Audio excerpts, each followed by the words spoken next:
السلام عليكم ورحمة الله وبركاته.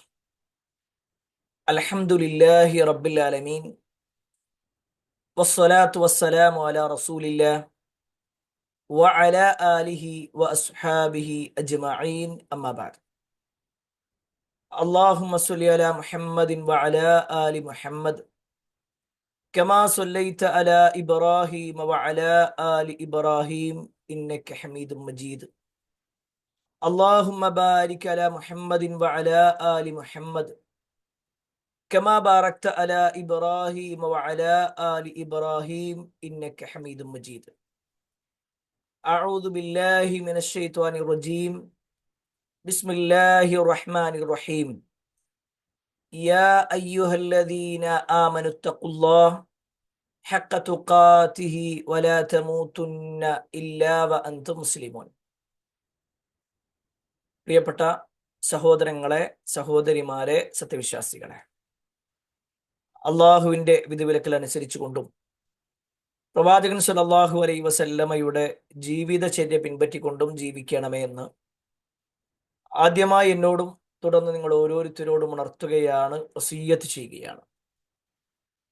അള്ളാഹുവിൻ്റെ അപാരമായ അനുഗ്രഹത്താൽ നമ്മുടെ നേതാക്കന്മാരായ പ്രവാചകന്മാരുമായി ബന്ധപ്പെട്ടുകൊണ്ടുള്ള ചില ചരിത്ര പഠനങ്ങളാണ് നമ്മൾ ഉദ്ദേശിക്കുന്നത്. ഈ ഒരു ഇരുത്തത്തിൽ അള്ളാഹുവിൻ്റെ അനുഗ്രഹം കൊണ്ട് തന്നെ നമ്മൾ ചില കാര്യങ്ങളൊക്കെ മനസ്സിലാക്കി കഴിഞ്ഞ 3 ക്ലാസ്സുകളിലൂടെ. ഞാൻ കൂടുതൽ ആമുഖം പറഞ്ഞ് ദീർഘിപ്പിക്കുന്നില്ല. പ്രത്യേകിച്ച് ഒന്നാമത്തെ നബിയായ ആദം നബി അലൈഹിസ്സലാമിനെ കുറിച്ചും പിന്നീട് കടന്നു വന്ന ഇദ്രീസ് നബി അലൈഹിസ്സലാമിനെ കുറിച്ചും അവരുടെ ജീവിതത്തിൽ വിശുദ്ധ ഖുർആനിലും ഹദീസിലും വന്നതായ ചില സംഭവങ്ങൾ, അത് തഫ്സീറുകളുടെയും പണ്ഡിത വചനങ്ങളുടെയും അടിസ്ഥാനത്തിൽ ചില ഭാഗങ്ങളാണ് പറഞ്ഞു വെച്ചത്. അതിൽ ഏറ്റവും അവസാനത്ത് പറഞ്ഞത് നൂഹ് നബി അലൈഹിസ്സലാമുമായി ബന്ധപ്പെട്ടുകൊണ്ടാണ്. നൂഹ് നബി അലൈഹിസ്സലാം ആരാണ് എന്നും അദ്ദേഹത്തിൻ്റെ പരമ്പര എന്താണ് എന്നും അദ്ദേഹത്തിൻ്റെ പിതാവിൻ്റെ പേരും അതുപോലെ തന്നെ അദ്ദേഹത്തിൻ്റെ വല്ലിപ്പാന്റെ ഉപ്പ ആരാണ്, അഥവാ ഇദ്രീസ് നബി അലൈഹിസ്സലാമിൻ്റെ പാരമ്പര്യത്തിൽ തന്നെയാണ് നൂഹ് നബി അലൈഹിസ്സലാം വരുന്നത് എന്നും ഇദ്രീസ് നബി അലൈഹിസ്സലാമിൻ്റെ മകന്റെ മകന്റെ മകൻ അഥവാ പേരക്കുട്ടിയുടെ മകനാണ് നൂഹ് നബി അലൈഹിസ്സലാം എന്നൊക്കെ നമ്മൾ മനസ്സിലാക്കി. ഇൻഷാ അല്ലാഹ് ഇന്ന് നമ്മൾ നൂഹ് നബി അലൈഹിസ്സലാമിൻ്റെ ചരിത്രവുമായി ബന്ധപ്പെട്ടുകൊണ്ട് വേറെ കുറച്ച് ഭാഗങ്ങളാണ് പറയാൻ ഉദ്ദേശിക്കുന്നത്. പ്രത്യേകിച്ച് നൂഹ് നബി അലൈഹിസ്സലാം നമുക്കേവർക്കും സുപരിചിതനായ പേരാണ്. അദ്ദേഹത്തിൻ്റെ സമൂഹത്തിൻ്റെ അവസ്ഥ എന്തായിരുന്നു എന്നുള്ളതാണ് നമ്മൾ ഏറ്റവും അവസാനമായി പറഞ്ഞു വെച്ചത്. പ്രത്യേകിച്ച് ആദം നബി അലൈഹിസ്സലാമിൻ്റെയും നൂഹ് നബി അലൈഹിസ്സലാമിൻ്റെയും ഇടയിൽ 10 തലമുറ വ്യത്യാസങ്ങൾ ഉണ്ടായിരുന്നു. ആ 10 തലമുറ എന്നാണെന്നും അതല്ല 10 നൂറ്റാണ്ടുകൾ എന്നാണെന്നും, എന്തായിരുന്നാലും 1000-ലധികം വർഷം. സ്വാഭാവികമായിട്ടും ഇദ്രീസ് നബി അലൈഹിസ്സലാമിൻ്റെ കാലത്ത് ആളുകൾക്കിടയിൽ പല ഹറാമുകളും ഉണ്ടായിരുന്നെങ്കിലും, അഥവാ നൂഹ് നബി അലൈഹിസ്സലാമിൻ്റെ കാലത്തിന് ശേഷം പിന്നെ കുറേ കാലങ്ങൾക്ക് ശേഷമാണ് ഇദ്രീസ് നബി അലൈഹിസ്സലാം വരുന്നത്. അതിനിടയിൽ ആദം നബി അലൈഹിസ്സലാമിൻ്റെ മകൻ ഖാബീലിൻ്റെ മക്കളുമായി ബന്ധപ്പെട്ടുകൊണ്ട് ഒരുപാട് മോശത്തരങ്ങൾ സമൂഹത്തിൽ ഉണ്ടായിരുന്നു. ഇദ്രീസ് നബി അലൈഹിസ്സലാമിൻ്റെ കാലത്തും ഉണ്ടായിരുന്നു. എങ്കിലും അവരാരും തന്നെ ഷിർക്ക് ചെയ്യുന്നൊരവസ്ഥയിലേക്ക്, അള്ളാഹു അല്ലാത്തവരിലേക്ക് തങ്ങളുടെ കൈകൾ നീട്ടുന്നൊരവസ്ഥയിലേക്ക് എത്തിയിട്ടുണ്ടായിരുന്നില്ല. പക്ഷേ കാലം കുറച്ചുകൂടി കഴിഞ്ഞപ്പോൾ നൂഹ് നബി അലൈഹിസ്സലാമിൻ്റെ ആ ഒരു കാലഘട്ടത്തിലേക്ക് എത്തുമ്പോൾ നേർക്ക് നേരെ അള്ളാഹു അല്ലാത്തവരോട് പ്രാർത്ഥിക്കുന്ന അവസ്ഥ, അവരുടെ പുണ്യപുരുഷന്മാരെന്ന് അവർ വിചാരിച്ചിരുന്ന അല്ലെങ്കിൽ അങ്ങനെ ജീവിച്ചിരുന്ന ആളുകളെ പിന്നീട് അവരുടെ ഓർമ്മയ്ക്ക് വേണ്ടി ബിംബങ്ങൾ ഉണ്ടാക്കുകയും അവരുടെ ഓർമ്മയ്ക്ക് വേണ്ടി അതിൻ്റെ സമീപത്തിരിക്കുകയും ചെയ്ത ആളുകൾ പിന്നീടുള്ള തലമുറ എത്തിയപ്പോഴേക്ക് അവർ നേർക്ക് നേരെ അള്ളാഹു അല്ലാതെ ബിംബങ്ങളെ വെച്ചുകൊണ്ട് ആരാധിക്കുന്ന അവസ്ഥ. വദ്, സുവാ, യഊത്ത്, യഊഖ്, നസ്ർ പോലുള്ള ബിംബങ്ങളായിരുന്നു അവരെന്നും ആ ബിംബങ്ങൾ സത്യത്തിൽ ആരായിരുന്നു എന്നൊക്കെ നമ്മൾ പല വിശദീകരണങ്ങളും വിശദീകരിച്ചു കഴിഞ്ഞു. നൂഹ് നബി അലൈഹി സ്വലാം വരുമ്പോൾ ആ നാടിന്റെ അവസ്ഥ അതായിരുന്നു. ഇനി നമ്മൾ ചില ചരിത്രങ്ങളിലേക്ക് വരികയാണ്. നൂഹ് നബി അലൈഹി സ്വലാമിനെ അള്ളാഹു സുബ്ഹാനഹു തആല ഈ സമൂഹത്തിലേക്ക് ദീന് പ്രബോധനം ചെയ്യാൻ വേണ്ടി തെരഞ്ഞെടുക്കുകയാണ്. നമ്മൾ ഇന്ന് കാര്യമായി പറയാൻ പോകുന്ന ആയത്തുകളും പിന്നെ ചരിത്രങ്ങളുമൊക്കെ സൂറത്തു നൂഹുമായി ബന്ധപ്പെട്ടുകൊണ്ടായിരിക്കും. സൂറത്തു നൂഹ്, നൂഹ് നബി അലൈഹി സ്വലാമിന്റെ പേരിൽ തന്നെ ഒരു സൂറത്തുണ്ട്. 71 അധ്യായമാണ് സൂറത്തു നൂഹ്. അതിലെ 1 മുതൽ 4 വരെയുള്ള ആയത്തുകൾ, 14 എന്നല്ല, 1 മുതൽ 4 വരെ. അതിൽ കൃത്യമായി അള്ളാഹു സുബ്ഹാനഹു തആല നൂഹ് നബി അലൈഹി സ്വലാമിനെ അള്ളാഹു തെരഞ്ഞെടുത്തതിനെ കുറിച്ച് പറയുന്നുണ്ട്. നമ്മളിതിന് മുമ്പേ പറഞ്ഞിട്ടുണ്ട്, കാര്യമായി നമുക്ക് ചരിത്രങ്ങൾ പറയാനുള്ള തെളിവ് ഖുർആനാണ്. കാരണം നമ്മളെ ഇഷ്ടപ്രകാരം നമ്മുടെ മനസ്സിൽ തോന്നിയതൊക്കെ ചരിത്രമായിട്ട് പറയാൻ പറ്റൂലല്ലോ. നമ്മുടെ നേതാക്കന്മാരെ കുറിച്ച് പറയുമ്പോൾ ആ നേതാക്കന്മാരെ ആരാണോ നമുക്ക് പരിചയപ്പെടുത്തി തന്നത്, ആ നേതാക്കന്മാരെ ആരാണോ പ്രവാചകനായിട്ട് തെരഞ്ഞെടുത്തത്, ആ റബ്ബ് എന്തു പറഞ്ഞു, അതാണ് നമ്മൾ ആദ്യം പറയുന്നത്. അവിടെ വിശുദ്ധ ഖുർആനിൽ അള്ളാഹു കൃത്യമായി കൊണ്ട് പറയാണ്, ഇന്നാ അർസൽനാ നൂഹൻ ഇലാ ഖൗമിഹി. നൂഹ് നബി അലൈഹി സ്വലാമിനെ തീർച്ചയായും അദ്ദേഹത്തിന്റെ ജനതയിലേക്ക് നാം അയച്ചു. എന്തിനു വേണ്ടി? അൻ അൻദിർ ഖൗമക മിൻ ഖബിൽ, നിന്റെ ജനതക്ക് അവർക്ക് താക്കീത് നൽകണം എന്ന ഉദ്ദേശത്തിൽ. എങ്ങനെ? അയ്യഅതിയഹും അദാബുൻ അലീം, അവർക്ക് വേദനയേറിയ ഒരു ശിക്ഷ, ശക്തമായ ഒരു ശിക്ഷ വരുന്നതിന് മുമ്പ് അവർക്ക് ഒരു താക്കീത് ചെയ്യാൻ വേണ്ടി അള്ളാഹു സുബ്ഹാനഹു തആല നൂഹ് നബി അലൈഹി സ്വലാമിനെ അവരിലേക്ക് പറഞ്ഞയച്ചു. എന്നിട്ട് അദ്ദേഹം നടത്തുന്ന സംസാരമാണ് അള്ളാഹു പറയുന്നത്. അദ്ദേഹം പറഞ്ഞു, ഖാല, അദ്ദേഹം പറയാണ്, യാ ഖൗം ഇന്നി ലക്കും നദീർ മുബീൻ, അല്ലയോ ജനങ്ങളെ, ദാ നിങ്ങളിലേക്കുള്ള ഒരു താക്കീതുകാരനാണ് ഞാൻ. വ്യക്തമായ ഒരു താക്കീതൻ, മുബീൻ എന്ന് പറഞ്ഞാൽ വ്യക്തമായത്, വ്യക്തമായ ഒരു താക്കീതുകാരനാണ് ഞാൻ എന്ന് അദ്ദേഹം പറഞ്ഞു. എന്നിട്ട് അദ്ദേഹം പറഞ്ഞു, അനി അബ്ദുല്ലാഹ്, നിങ്ങൾ അല്ലാഹനെ മാത്രം ആരാധിക്കണം കേട്ടോ. വത്തഖൂ, നിങ്ങൾ അവനെ സൂക്ഷിക്കണം. വഅതിഊൻ, നിങ്ങൾ എന്നെ അനുസരിക്കുകയും വേണം. അല്ലാഹനെ സൂക്ഷിക്കും വേണം, എന്നെ നിങ്ങൾ അനുസരിക്കുകയും വേണം. എന്നിട്ട് അദ്ദേഹം ചില കാര്യങ്ങളൊക്കെ, നിങ്ങൾക്ക് കുറച്ച് കാലങ്ങൾ അള്ളാഹു സുബ്ഹാനഹു വ തആല നീട്ടിവെച്ചിരിക്കുകയാണ്. കുറച്ചു കാലം കഴിഞ്ഞാൽ നിങ്ങൾ മരിക്കും, അതിന് ശേഷം നിങ്ങൾ അള്ളാഹുവിലേക്ക് എത്തും, പരലോകമുണ്ട്, ഈ കാര്യങ്ങളൊക്കെ അറിയിച്ചു കൊടുത്തു. ഇത് ഒരു തുടക്കമായിരുന്നു. അള്ളാഹു സുബ്ഹാനഹു വ തആല നൂഹ് നബി അലൈഹിസ്സലാമിനെ ആ നാട്ടിലേക്കുള്ള പ്രവാചകനായി തെരഞ്ഞെടുത്ത് നൂഹ് നബി അലൈഹിസ്സലാം പ്രബോധനം തുടങ്ങുകയാണ്. ആ പ്രബോധനത്തിന്റെ തുടക്കം മുതൽ പിന്നെ അങ്ങോട്ട് ധാരാളമായി കൊണ്ട്, എത്രത്തോളം എന്നാൽ 950 കൊല്ലം അദ്ദേഹം പ്രബോധനം ചെയ്തു. 950 കൊല്ലം. അള്ളാഹു വിശുദ്ധ ഖുർആനിലൂടെ പറയാം, വലഖദ് അർസൽനാ നൂഹൻ ഇലാ ഖൗമിഹി, നൂഹിനെ നാം അദ്ദേഹത്തിന്റെ ജനതയിലേക്ക് അയക്കുകയുണ്ടായി. ഫലബിസ ഫീഹിം അൽഫ സന ഇല്ലാ 50 ആമ, അദ്ദേഹം അവരുടെ കൂടെ 1000 കൊല്ലം. 1000 കൊല്ലം എന്ന് പറയുമ്പോൾ 1000 കൊല്ലത്തിന് 50 കൊല്ലം കുറവ്, അങ്ങനെ പറഞ്ഞാൽ 950. 1000ത്തിന് 50 കുറവ് എന്ന നിലക്ക് അദ്ദേഹം അവിടെ അവർക്കിടയിൽ ലബിസ, കഴിച്ചുകൂട്ടി, താമസിച്ചു, അവിടെ അവരുടെ കൂടെ ഉണ്ടായിരുന്നു. ഇവിടെ നൂഹ് നബി അലൈഹി സ്വലാമിനെ സംബന്ധിച്ചിടത്തോളം അദ്ദേഹം 950 കൊല്ലം ആ നാട്ടുകാർക്ക് ദീന് പറഞ്ഞു കൊടുത്തിട്ട്, നിങ്ങൾ അള്ളാഹനെ മാത്രമേ ആരാധിക്കാൻ പാടുള്ളൂ, അള്ളാഹു അല്ലാത്ത ഒരാളെയും ആരാധിക്കരുത് എന്ന് പറഞ്ഞുകൊണ്ടേയിരുന്നു. ഇത് കേവലം ഒരു ദിവസമല്ല, 2 ദിവസമല്ല, 3 ദിവസമല്ല, മറിച്ച് 950 കൊല്ലം എല്ലാ സമയത്തും എന്ന് വേണമെങ്കിൽ പറയാം. അള്ളാഹു വിശുദ്ധ ഖുർആനിലൂടെ പറയാണ്, അദ്ദേഹം പറഞ്ഞ ഒരു വാചകമുണ്ട്. ഖാല, അദ്ദേഹം പറയാണ്, റബ്ബി ഇന്നി ദഅൗതു ഖൗമി ലൈലൻ വനഹാറ, റബ്ബേ, എൻ്റെ ഖൗമിനെ ഞാന് രാവും പകലും ഞാൻ ക്ഷണിച്ചിട്ടുണ്ട്. ശരിക്കും കണ്ടെന്ന് ആലോചിച്ച് നോക്കുക, ഒരു നാട്ടിലൊരു വ്യക്തി മാത്രം എല്ലാവരും അദ്ദേഹത്തിനെതിരാവുക, എന്നിട്ട് അദ്ദേഹം എന്ത് ചെയ്യുക?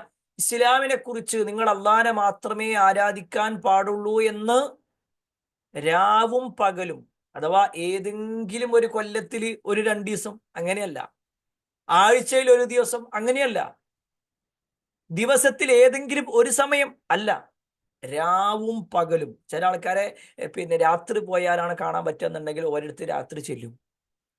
ചില ആൾക്കാർ പകലാണെന്നുണ്ടെങ്കിൽ ഒരിടത്ത് പകല് പോയി ചെല്ലും. ഇനി ചില ആളുകളോ അവരോട് സ്വകാര്യമായിട്ട് പറയണമെന്നുണ്ടെങ്കിൽ അവരുടെ അടുത്ത് സ്വകാര്യമായിട്ട്, കാരണം എല്ലാവരുടെ ഇടയിലും പറഞ്ഞു കഴിഞ്ഞാൽ ചിലപ്പോൾ സ്വീകരിക്കാത്തവരാണെങ്കിലോ, എന്നാൽ പിന്നെ സ്വകാര്യമായിട്ട് പറഞ്ഞു നോക്കാം. അങ്ങനെ സ്വകാര്യമായിട്ട് പറഞ്ഞു നോക്കി. ഇനിയല്ല, പൊതുവായ പ്രഭാഷണങ്ങൾ നടത്തുന്ന രൂപത്തിൽ എല്ലാവർക്കും ഇടയിൽ പിന്നെ സംസാരിക്കുന്ന രൂപമാണോ എങ്കിൽ അങ്ങനെയും നോക്കി. അതായത് ഒരാളുടെ ജീവിതത്തിന്റെ എല്ലാ സമയവും അതിനു വേണ്ടി മാറ്റിവെക്കുക. എന്തിനു വേണ്ടി? നിങ്ങൾ അള്ളാനെ മാത്രം ആരാധിക്കണം കേട്ടോ എന്ന് പറയാം.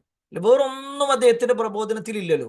നിങ്ങൾ അള്ളാനെ ആരാധിക്കണം എന്ന് പറയണേ. അതിങ്ങോട്ട് ചെയ്താണ് പരലോകം ഉണ്ട് എന്ന ബോധ്യത്തിൽ നിങ്ങൾ ജീവിക്കുകയാണെന്നുണ്ടെങ്കിൽ പിന്നെ ബാക്കിയെല്ലാം നിങ്ങൾക്ക് ഒഴിവാക്കാൻ പറ്റും. അങ്ങനെ നൂഹ് നബി അലൈഹി സ്വലാം ഓരോന്നോരോന്നായിട്ട് കറക്റ്റ് ജനങ്ങളെ, ഓരോ വ്യക്തികളെയും പോയി കണ്ട് അറിയിച്ചു കൊടുത്തുകൊണ്ടേയിരുന്നു. അവർ അള്ളാഹുവിനെ പരിചയപ്പെടുത്തുന്നുണ്ട്. അള്ളാഹിനെ ആരാധിച്ചാൽ കിട്ടുന്ന നേട്ടങ്ങളെ കുറിച്ച് പറയുന്നുണ്ട്. നിങ്ങൾ അള്ളാഹിനോട് പാപമോചനം തേടിക്കോ. നിങ്ങളുടെ ജീവിതത്തിൽ ഇപ്പൊ പലതും സംഭവിച്ചു കഴിഞ്ഞു, പല തെറ്റുകളും സംഭവിച്ചു. പക്ഷേ നിങ്ങൾ അള്ളാഹിനോട് പാപമോചനം തേടിയാൽ അള്ളാഹ് നിങ്ങൾക്ക് ഒരുപാട് ഖൈറുകൾ തരും. ഞാൻ ഈ പറയുന്നത് ഇനി നേരെ ശ്രദ്ധിക്കണം കേട്ടോ. എല്ലാവരും ശ്രദ്ധിച്ചോളൂ. എല്ലാവരും കേൾക്കുന്നുണ്ടല്ലോ? ക്ലിയർ ആണല്ലോ അല്ലെ? അതായത് ഈ ഒരു ആയത്ത് എന്ന് പറഞ്ഞു കഴിഞ്ഞാല് നമ്മൾ വിശ്വാസികളെ സംബന്ധിച്ചിടത്തോളം ഏറെ സന്തോഷം നേടിത്തരുന്ന ഒരായത്താണ്. വിശ്വാസികൾക്ക് ഏറെ സന്തോഷം നേടിത്തരുന്ന ഒരായത്ത്. എന്താണ് ഈ ആയത്തിന്റെ പ്രത്യേകത എന്നറിയോ? ഈ ആയത്തിലൂടെ അല്ലാഹു സുബ്ഹാനഹു വതആല പറയാണ്, ഇസ്തഗ്ഫിറു റബ്ബക്കും, അഥവാ നൂഹ് നബി അലൈഹി ഇസ്ലാം അവരോട് പറയാണ്, തന്റെ ജനങ്ങളോട് പറയാണ്, ഇസ്തഗ്ഫിറു റബ്ബക്കും, നിങ്ങൾ നിങ്ങളുടെ രക്ഷിതാവിനോട് പാപമോചനം നടത്തി. ഇന്നഹു കാന ഗഫാറ, തീർച്ചയായും അവൻ നിങ്ങൾക്ക് അങ്ങേയറ്റം പൊറുത്തു തരുന്നവനാണ്. അള്ളാഹു നിങ്ങൾക്ക് ഒരുപാട് പൊറുത്തു തരും.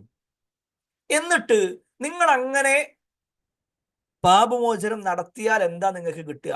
യുർസിലി സമാ അലൈക്കും മിദറാറ, ആകാശത്തുനിന്നും കുത്തിച്ചൊരിയുന്ന മഴ നിങ്ങൾക്ക് ലഭിക്കും. വയുംദിദുക്കും ബി അംബാലിൻ വബനീന വയജ്അൽ ലക്കും ജന്നാത്തിൻ വയജ്അൽ ലക്കും അൻഹാറ.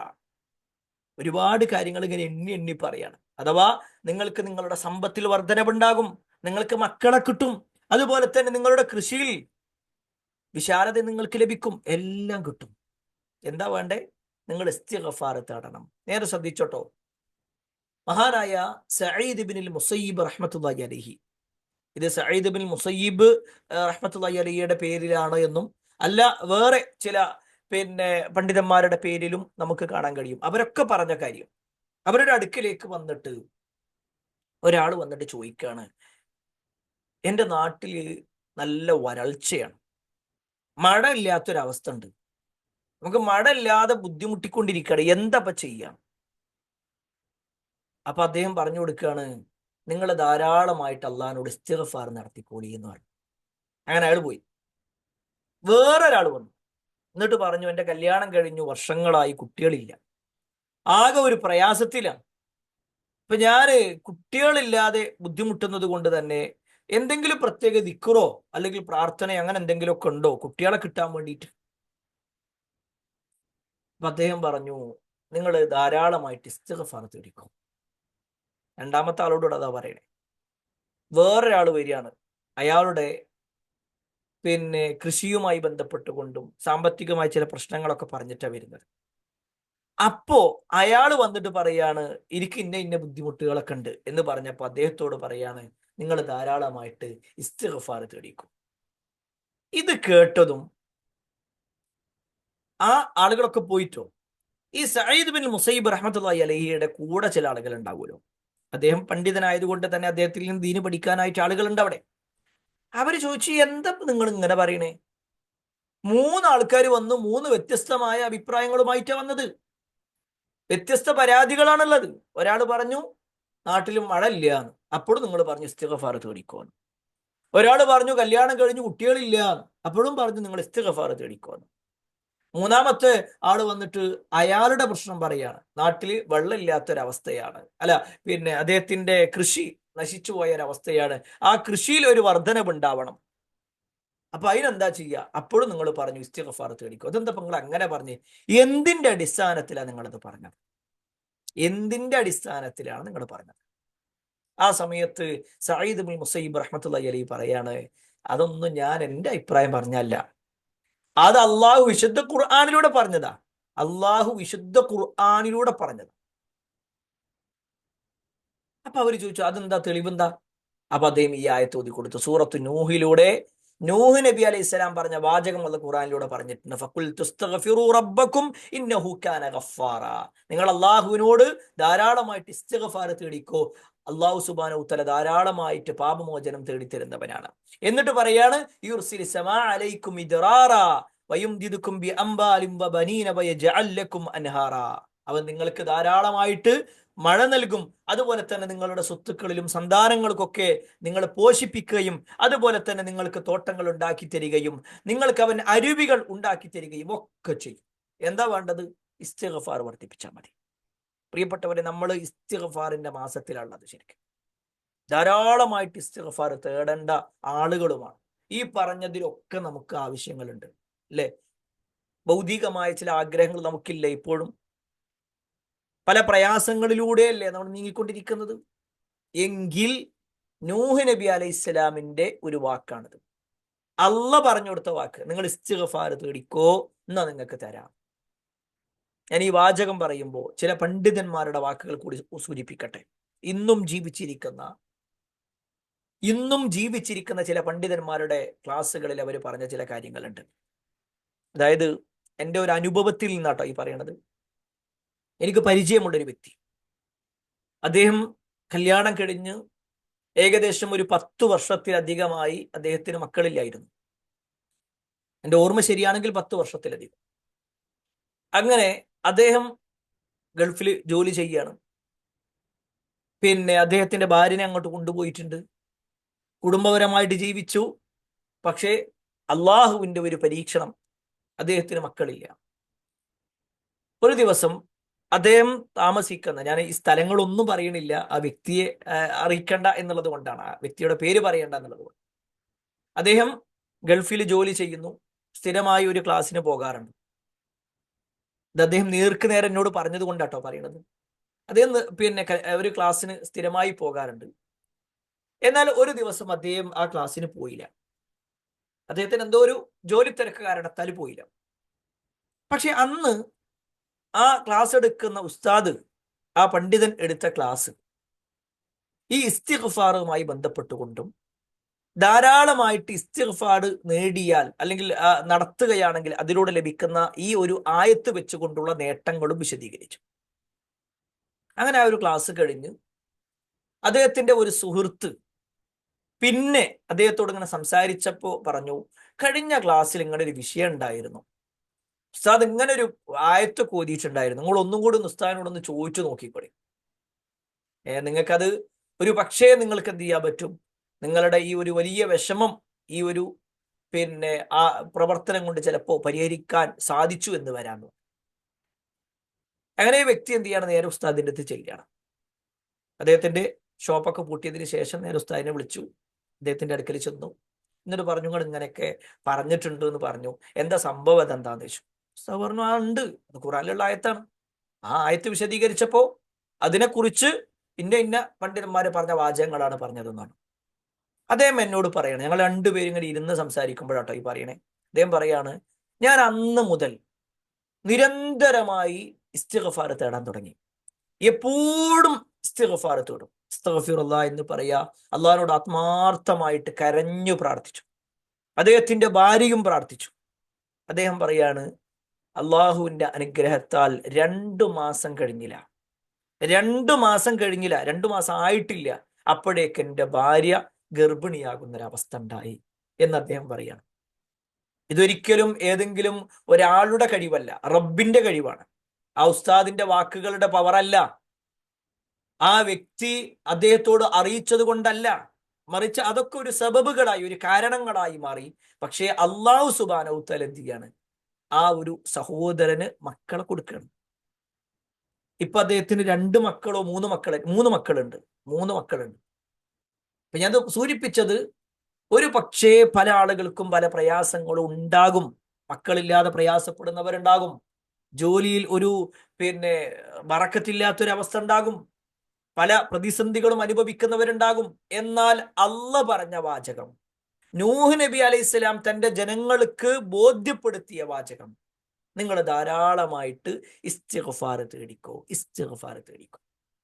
ഇത് ഈ വ്യക്തി എന്നോട് പറഞ്ഞത്, ഞാനൊരു തവണ എനിക്ക് പരിചയമുള്ള, ഞാൻ ഉംറക്ക് പോയ സമയത്ത് എൻ്റെ കൂടെ ഒരു ഫാമിലി ഉണ്ടായിരുന്നു. അവരും ഇതുപോലെ കല്യാണം കഴിഞ്ഞ് 6-7 കൊല്ലമായി അവർക്ക് മക്കളില്ലായിരുന്നു. ഈ ഒരു സംഭവം ഞാൻ ക്ലാസ്സിൽ പറഞ്ഞു കൊടുത്തു. ഈ ഒരായത്ത് വെച്ചുകൊണ്ട് തന്നെ നിങ്ങൾ ധാരാളമായിട്ട് ഇസ്തിഗ്ഫാർ തേടിക്കോ എന്ന് പ്രത്യേകം ആ സുഹൃത്തിനോടും അദ്ദേഹത്തിന്റെ ഭാര്യയോടും പറഞ്ഞു കൊടുത്തു. അൽഹംദുലില്ലാ, ഇപ്പൊ അവർക്ക് 2 മക്കളുണ്ട്. ഞാനത് വീണ്ടും വീണ്ടും പറയുന്നത്, ഇത് ആര് പറഞ്ഞു കൊടുത്തു എന്നുള്ളതല്ല, എന്തു പറഞ്ഞു, ആരോട് ചോദിച്ചു, ആ റബ്ബിനോട് ചോദിച്ചാൽ അള്ളാഹു തരാൻ കഴിവുള്ളവനാണ്. പക്ഷേ ചോദിക്കേണ്ട രൂപത്തിൽ നമ്മൾ ചോദിക്കണം. ഇസ്തിഗ്ഫാർ ധാരാളമായിട്ട് ഒരാഴ്ച ഇങ്ങനെ നടത്തിയിട്ട് പിന്നെ അവിടെ നിർത്തുക, അങ്ങനെയല്ല. പണ്ഡിതന്മാരുടെ ചില വാചകങ്ങൾ അതിനൊരു 3-4 മാസം വരെ കൊണ്ടുപോകണമെന്നാണ്. നിരന്തരമായി കൊണ്ടുപോവുക. അതോടൊപ്പം തന്നെ ബോധപൂർവം തെറ്റുകൾ ചെയ്യുക എന്നുള്ളതിൽ നിന്ന് മാറി നിൽക്കുക. ഇതൊക്കെ നമ്മൾ ചെയ്താൽ തീർച്ചയായും അല്ലാഹു സുബ്ഹാനഹു തആല ഒരുപാട് ഖൈറുകൾ നൽകും എന്നുള്ളത് കൂടി ഈ ആയത്ത് നമ്മെ പഠിപ്പിക്കുന്നുണ്ട്. ഏതായിരുന്നാലും നൂഹ് നബി അലൈഹി സ്വലാമിന്റെ ചരിത്രത്തിൽ ഈ ഒരു സംഭവം നമുക്ക് കാണാൻ കഴിയും. ഇനി അദ്ദേഹം നടത്തുന്ന ചില വാക്കുകൾ, പ്രത്യേകിച്ച് അദ്ദേഹം ജനങ്ങളോട് പറയുന്ന വാചകമുണ്ട്. ഈ ജനങ്ങള് അള്ളാഹു അല്ലാത്തവരിലേക്കാണല്ലോ കൈകൾ നീട്ടുന്നത്. അപ്പൊ അദ്ദേഹം ജനങ്ങളോട് പറയാണ്, മാലക്കും ലാ തർജൂന ലില്ലാഹി വഖാറ. നിങ്ങൾക്ക് എന്തു പറ്റി? മാലക്കും എന്തു പറ്റി നിങ്ങൾക്ക്? ലാ തർജൂന ലില്ലാഹി വഖാറ. നിങ്ങൾ അള്ളാഹ്ക്ക് ഒരു ഗാംഭീര്യം കൊടുക്കണില്ലല്ലോ. നിങ്ങൾ എന്താ അള്ളാഹ്ക്ക് ഒരു ഗാംഭീര്യം കൊടുക്കാത്ത? എന്താ നിങ്ങൾ അള്ളാഹുവിന് ഒരു ഗാംഭീര്യം നിങ്ങൾ പ്രതീക്ഷിക്കണില്ലേ? നിങ്ങൾ സാധാരണ നിങ്ങളെ പോലുള്ള ഒരാളെ ആയിട്ടാണ് നിങ്ങൾ അള്ളാഹിനെ കാണുന്നത്? നിങ്ങൾ ഈ വിളിച്ച് പ്രാർത്ഥിക്കുന്ന നിങ്ങളുടെ കൈകൾ കൊണ്ടുണ്ടാക്കിയ ബിംബങ്ങളെ പോലെയാണോ നിങ്ങൾ അള്ളാഹിനെ കാണുന്നത്? എന്നിട്ട് അദ്ദേഹം പറയാണ്, വഖദ് ഖലഖകും അത്വാറ. നിങ്ങളെ ഘട്ടം ഘട്ടമായി അല്ലാഹു സുബ്ഹാനഹു തആല സൃഷ്ടിച്ചില്ലേ? അലം തറൗ കൈഫ ഖലഖല്ലാഹു സബ്അ സമാവാതിൻ തിബാഖ. നിങ്ങൾ കാണുന്നില്ലേ? അലം തറ, നിങ്ങൾ കാണുന്നില്ലേ?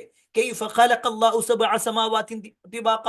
എങ്ങനെയാണ് അല്ലാഹു സുബ്ഹാനഹു തആല ആ ഒരു ആകാശത്തെ എങ്ങനെ അടുക്കടുക്കായിട്ട്, തിബാഖൻ, അടുക്കടുക്കായിട്ട് അല്ലാഹു സുബ്ഹാനഹു തആല വെച്ചത് നിങ്ങൾ കാണുന്നില്ലേ?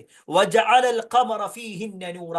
ആ ആകാശത്തിൽ ചന്ദ്രനെ ഒരു നൂറായി, ഒരു പ്രകാശമാക്കിയിട്ട് അള്ളാഹു മാറ്റിയിട്ടില്ലേ? വജഅല ശംസ സിറാജ. സൂര്യന് ഒരു വിളക്കായിട്ട് മാറ്റിയില്ലേ? ഈ വാചകങ്ങളൊക്കെ എന്താന്ന് വെച്ച് കഴിഞ്ഞാല് ഒരു പക്ഷെ ഓരോ മണിക്കൂറുകളോളം വിശദീകരിക്കാറുണ്ട്. എന്തുകൊണ്ട് ഖമറിനെ നൂറ് എന്ന് പറഞ്ഞു, അഥവാ ചന്ദ്രനെ പ്രകാശം എന്ന് പറഞ്ഞു, സൂര്യനെ വിളക്ക് എന്ന് പറഞ്ഞു? സ്വയം പ്രകാശിക്കുന്നതാണോ? അല്ലേ? അതല്ല മറ്റുള്ള ഒന്നിന്റെ പ്രകാശം തട്ടിക്കൊണ്ടുണ്ടാകുന്നതാണോ? ഇതൊക്കെ നമ്മൾ സ്കൂളുകളിൽ പഠിച്ചതാണെങ്കിൽ 1400 വർഷങ്ങൾക്ക് മുമ്പ് വിശുദ്ധ ഖുർആനിലെ ആയത്തിൽ അതിലേറെ വർഷങ്ങൾക്ക് മുമ്പ് നടത്തിയ ഒരു പ്രഖ്യാപനമാണ് പറയുന്നത്. എന്നിട്ട് പറയണം, വല്ലാഹു അംബതകും മിനൽ അർളി നബാത. അല്ലാഹു സുബ്ഹാനഹു തആല നിങ്ങൾക്ക് ഭൂമിയിൽ നിന്ന് മുളപ്പിച്ചിട്ടുണ്ട്, നിങ്ങൾക്ക് വേണ്ട ഭക്ഷണ സാധനങ്ങൾ. അതുപോലെ തന്നെ സുമ്മ യുഈദുകും ഫീഹാ വയുഖ്രിജുകും ഇഖ്റാജ. പിന്നെ അതിൽ നിന്ന് തന്നെ നിങ്ങളെ അവൻ മടക്കുകയും നിങ്ങളെ ഒരിക്കൽ അവൻ പുറത്തു കൊണ്ടുവരികയും ചെയ്യുന്നതാണ്. വല്ലാഹു ജഅല ലക്കുമുൽ അർള ബിസാത. തീർച്ചയായും നിങ്ങൾക്ക് ഭൂമിയെ ഒരു ബിസാത്ത്, ഒരു വിരിപ്പാക്കിയിട്ട് അല്ലാഹു സുബ്ഹാനഹു തആല മാറ്റിയില്ലേ? ലിതസ്ലുകൂ മിൻഹാ സുബലൻ ഫിജാജ. അതിലെ വിസ്താരമുള്ള പാതകളിൽ നിങ്ങൾ പ്രവേശിക്കാൻ വേണ്ടി അള്ളാഹു ഇങ്ങനത്തെ അനുഗ്രഹങ്ങളൊക്കെ ചെയ്തന്നില്ലേ? ഇതും സൂറത്തു നൂഹിലെ 13 മുതൽ 20 വരെയുള്ള ആയത്തുകളാണ്. പ്രിയപ്പെട്ടവരെ, ഈ ആയത്തുകൾ ഇങ്ങനെ കൊടുക്കാനുള്ള കാരണം എന്താണെന്നറിയോ? ശരിക്ക് ഈ വാചകം നൂഹ് നബി അലൈഹിസ്സലാം തന്റെ ജനങ്ങളോട് പറഞ്ഞതാണെങ്കിലും നമുക്കും ചില ഗുണപാഠങ്ങൾ ഉണ്ട് ഇതിൽ. നമ്മൾ ചോദിക്കുന്ന റബ്ബ്, നമ്മൾ പ്രാർത്ഥിക്കുന്ന റബ്ബ്, നമ്മുടെ റബ്ബ് എന്ന് പറഞ്ഞാൽ നമ്മളിൽ മാത്രം ഒതുങ്ങുന്നവനല്ല. നമ്മളെ സൃഷ്ടിച്ചു എന്നുള്ളതല്ല, ഘട്ടം ഘട്ടമായി നമ്മളെ സൃഷ്ടിക്കുകയും ആകാശങ്ങളെ അടുക്കടുക്കായി മാറ്റുകയും സൂര്യനെയും ചന്ദ്രനെയും വിധാനിക്കുകയും അതിന് വേണ്ട ഉത്തരവാദിത്തങ്ങൾ ഏൽപ്പിച്ചു കൊടുക്കുകയും അതുപോലെ തന്നെ ഭൂമിയിൽ നിന്ന് നമുക്കുള്ള മുളകൾ ഉണ്ടാക്കി തരികയും അഥവാ ഭക്ഷണങ്ങൾ മുളപ്പിച്ചു തരികയും ചെയ്ത, നമ്മളെ ഇപ്പോഴും ജീവിപ്പിച്ച് പിന്നെ നമ്മളെ മടക്കി വീണ്ടും ജീവിപ്പിക്കാൻ കഴിവുള്ള റബ്ബ്, ഇങ്ങനെയുള്ള ഈ ഒരു റബ്ബ് നിങ്ങളൊന്ന് ആലോചിച്ച് നോക്കിക്കാണും. ഇത്രയേറെ വലിയ പ്രപഞ്ചത്തെ, ഈ ഒരു യൂണിവേഴ്സ് അല്ലെ, പ്രപഞ്ചം എന്ന് പറയുമ്പോൾ ഭൂമിയല്ല ഉദ്ദേശിക്കുന്നത്.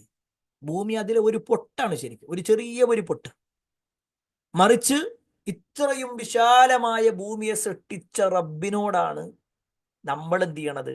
ചില കാര്യങ്ങൾ ചോദിക്കണത്. നമുക്ക് ചില അസുഖങ്ങളുണ്ട്, അത് മാറ്റിത്തരണം. ഡോക്ടർ പറഞ്ഞത് എന്താ? ഏയ്, അത് പെട്ടെന്നൊന്നും അങ്ങനെ മാറൂല, അത് കുറെ കാലം ഉണ്ടാകും, മരിക്കണ വരെ ഉണ്ടാകണ രോഗം, അതൊന്നും മാറാൻ കഴിയൂല. പരിശോധിച്ച ഡോക്ടർമാർ എല്ലാവരും കൈയൊടിഞ്ഞു.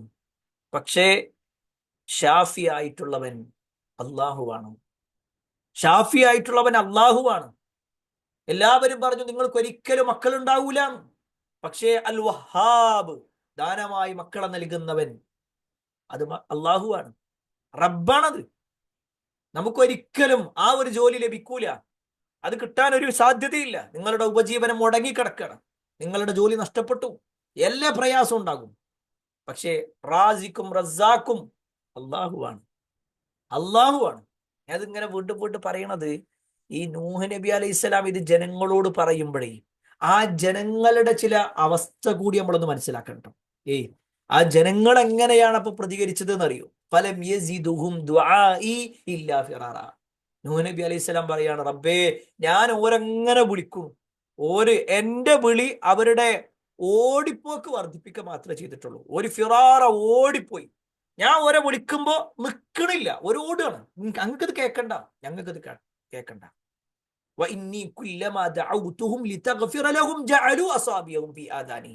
ഞാൻ അവർക്ക് വേണ്ടി, ഞങ്ങൾ വരും, ഞാൻ നിങ്ങൾക്ക് വേണ്ടി അള്ളാഹിനോട് പാപമോചനം തേടാം.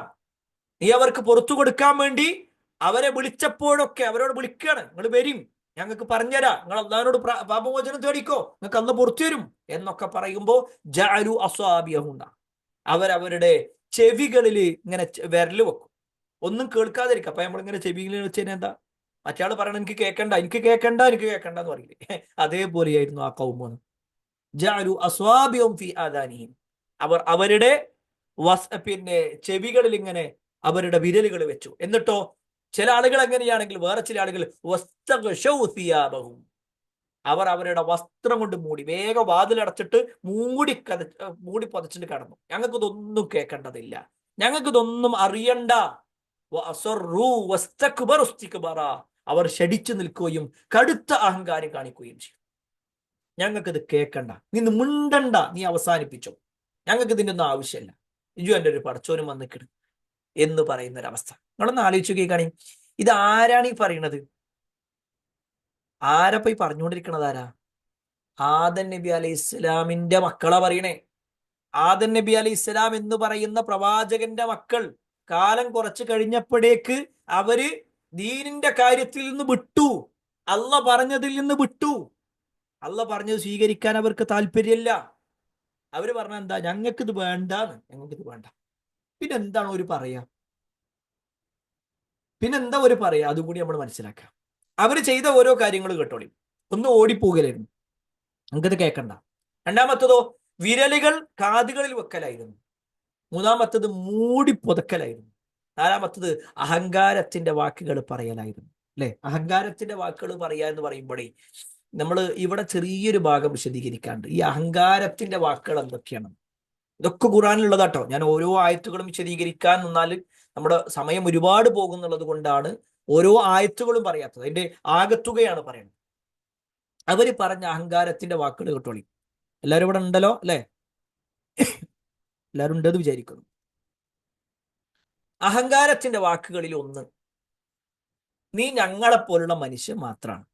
അല്ലെ? നൂഹ് നബി അലൈഹി സ്വലാം എന്ന് പറയുമ്പോ, അല്ല നൂഹെ, ഞാനും നിങ്ങളും ഒക്കെ ഒന്ന് തന്നെയല്ലേ, നമ്മളൊക്കെ ഒന്ന് തന്നെയല്ലേ? എന്നിട്ട് ഞങ്ങൾക്കൊന്നുമില്ലാത്ത എന്ത് പ്രത്യേകത ഇപ്പൊ അനക്കുള്ളത്? നീ ഞങ്ങളെപ്പോലുള്ള ഒരു മനുഷ്യനാണ്, അനക്ക് വേറെ കഴിവൊന്നുമില്ല, വേറെ ഒരു പ്രത്യേകതയില്ല. അങ്ങനെ അള്ളാഹു സുബ്ഹാനഹു വതആല ഒരാളെ പറഞ്ഞേക്കുകയാണെങ്കിൽ, നമുക്ക് ഈ കാര്യങ്ങളൊക്കെ പറഞ്ഞയച്ചിട്ട് വരികയാണെങ്കിൽ അത് മലക്കിനല്ലേ പറഞ്ഞേക്കുക? ഇതിപ്പോ എന്താപ്പോ ഞങ്ങളെപ്പോലെ തന്നെ ഇങ്ങനെ അങ്ങാടി കൂടി നടക്കുന്നു, നമ്മളെ പോലെ ഭക്ഷണം കഴിക്കുന്നു, നമ്മളെ പോലെ തന്നെ വെള്ളം കുടിക്കുന്നു, നമ്മളെ പോലെ വസ്ത്രം ധരിക്കുന്നു, ഇതേപോലെ നമ്മളെ പോലെ തന്നെയുള്ളത്, നമ്മളെ പോലെ തന്നെയുള്ളത്, വേറെ പ്രത്യേകിച്ചൊന്നുമില്ലല്ലോ, ഒന്നുമില്ല. ഇവിടെ നമ്മൾ ആലോചിക്കണം കേട്ടോ, ഇതാരാണ് ഈ പറഞ്ഞുകൊണ്ടിരിക്കുന്നത്? നൂഹ് നബി അലൈഹി ഇസ്ലാമിനോടാണ് പറയണത്. നൂഹ് നബി എന്ന് പറഞ്ഞാൽ ഒന്നാമത്തെ റസൂല്, ഒരു സമൂഹത്തിലേക്ക് പ്രബോധനവുമായിട്ട് അള്ളാഹു സുബ്ഹാനഹു വതആല പറഞ്ഞയച്ച ഒന്നാമത്തെ റസൂല്. ഒന്നാമത്തെ നബി ആദ്യ നബിയാണ്, പക്ഷെ ഒന്നാമത്തെ റസൂല് നൂഹാണ്. അത് മാത്രമല്ല, ഷെയ്ഖുൽ അംബിയാ എന്ന പേര് കൂടി അദ്ദേഹത്തിനുണ്ട്. അംബിയാക്കന്മാരിലെ നേതാവ്, അല്ലെങ്കിൽ അംബിയാക്കന്മാരുടെ ഷെയ്ഖ് എന്ന അർത്ഥത്തിൽ, ആ ഒരു പണ്ഡിതൻ എന്ന അർത്ഥത്തിലൊക്കെ അദ്ദേഹത്തിന് വിളിപ്പേരുകൾ ഉണ്ടായത് നമുക്ക് കാണാൻ കഴിയും. ഏതായിരുന്നാലും അദ്ദേഹത്തോടാണ് ഈ ജനങ്ങൾ പറയണത്, എന്തേ ഇപ്പൊ പടച്ചോന് മലക്കിനെ പറഞ്ഞേക്കാത്ത? എന്നാ മലക്കിനെ പറഞ്ഞേക്കല്ലേ വേണ്ടത്? നീ എന്തിനാ ഇപ്പൊ ഇങ്ങനെ വന്ന് പറയേണ്ട ആവശ്യം? അല്ല, ഇതിനു മുമ്പ് ഞാൻ പറഞ്ഞിട്ടുണ്ട്, അതിന്റെ ഒരു ഓർമ്മ. എന്താ മലക്കുകൾ വരാത്ത? എന്താ മലക്കുകൾ വരാത്ത എന്തുകൊണ്ടാ? നമ്മൾ പറഞ്ഞിട്ടുണ്ടായിരുന്നു ഇതിനു മുമ്പ്, ക്ലാസ്സിൽ പറഞ്ഞിരുന്നോ? എന്തുകൊണ്ട് അള്ളാഹു സുബ്ഹാനഹു വതആല പ്രവാചകന്മാരായിട്ട് മലക്കുകളെ തെരഞ്ഞെടുത്തില്ല എന്നുള്ളത് പറഞ്ഞിട്ടില്ലേ? ആ, ഓക്കെ ഓക്കെ. എന്തുകൊണ്ടാ നമ്മൾ പറഞ്ഞിട്ടുണ്ടായിരുന്നു. അഥവാ മലക്കുകൾ വന്നു കഴിഞ്ഞാൽ ആൾക്കാർ അപ്പൊ അതാ പറയാ. മലക്കുകൾ വന്നിട്ട് നോമ്പെടുക്കണം എന്ന് പറഞ്ഞു കഴിഞ്ഞാൽ ആൾക്കാർ ഒരു നിങ്ങൾക്ക് ഭക്ഷണം ഒന്നും വേണ്ടല്ലോ എന്ന് പറയും. മലക്കുകൾ വന്നിട്ട് നിസ്കരിക്കണം എന്ന് പറഞ്ഞാൽ നമുക്ക് ജോലി തിരക്കാണെന്ന് പറയും. മലക്കുകൾ വന്നിട്ട് സക്കാത്ത് കൊടുക്കണം എന്ന് പറഞ്ഞാൽ നിങ്ങൾക്ക് കുടുംബം കുട്ടികളൊന്നും ഇല്ല, നിങ്ങളെ പൈസ എന്ത് വേണമെങ്കിലും നിങ്ങൾക്ക് ചെലവാക്കാം, പക്ഷെ നമ്മളത് അങ്ങനെയല്ല എന്ന് പറയും. അല്ലെ, എന്ത് പറയുമ്പോഴും എന്ത് ചെയ്യും? അതിന് ന്യായങ്ങൾ കണ്ടെത്തും. പിന്നെ അവർ പറഞ്ഞ വാചകാണ്, അല്ല സത്യത്തിൽ ഇവർക്ക് എന്തോ പ്രശ്നമുണ്ട് കേട്ടോ, ഈ നൂഹിന് ഭ്രാന്ത ശരിക്ക്, അല്ലെങ്കിൽ ഇപ്പൊ ഇങ്ങനെയൊക്കെ പറഞ്ഞ ആരെങ്കിലും നടക്കും ഇന്നത്തെ കാലഘട്ടത്തിൽ? നമ്മളെ കാര്യം നോക്കി നടക്കുക എന്നല്ലാതെ ഇവരെല്ലാവരും പിന്നാലെ നടന്നിട്ട് നിങ്ങൾ അള്ളാനെ മാത്രം ആരാധിക്കണം, അള്ളാനെ മാത്രം ആരാധിക്കണം, ഇങ്ങനത്തെ കുറെ പൊട്ടന്മാര്. അല്ലെ, ഇങ്ങനെയാണ് ചില ആൾക്കാരൊക്കെ പറയാ. ഇനി അവർ പറഞ്ഞ മറ്റൊരു വാക്ക് കൂടി നമുക്ക് സൂറത്ത് ഹൂദിൽ കാണാൻ പറ്റും. നമ്മുടെ മുൻഗാമികൾ ആരും ഇങ്ങനെ പറയുന്നത് നമ്മൾ കേട്ടിട്ടില്ലല്ലോ. അല്ലെ, നേരെ നോക്കിക്കോട്ടോ, ഈ വാചകം ശ്രദ്ധിച്ചോ. ഇന്നത്തെ ചില കൗമും പറയുന്ന വാക്കാണ്. ഖുർആാനിന്റെ ആയത്തോതിക്കൊണ്ട് നിങ്ങൾ ഇത് സ്വീകരിക്കണം എന്ന് പറയുമ്പോ, ഇത് ഖുർആാനിൽ ഉണ്ട് എന്ന് പറയുമ്പോ, ഞങ്ങളെ വാപ്പാന്റെ വാപ്പി ഇങ്ങനെ ചെയ്യണം നമ്മൾ കണ്ടിട്ടില്ല.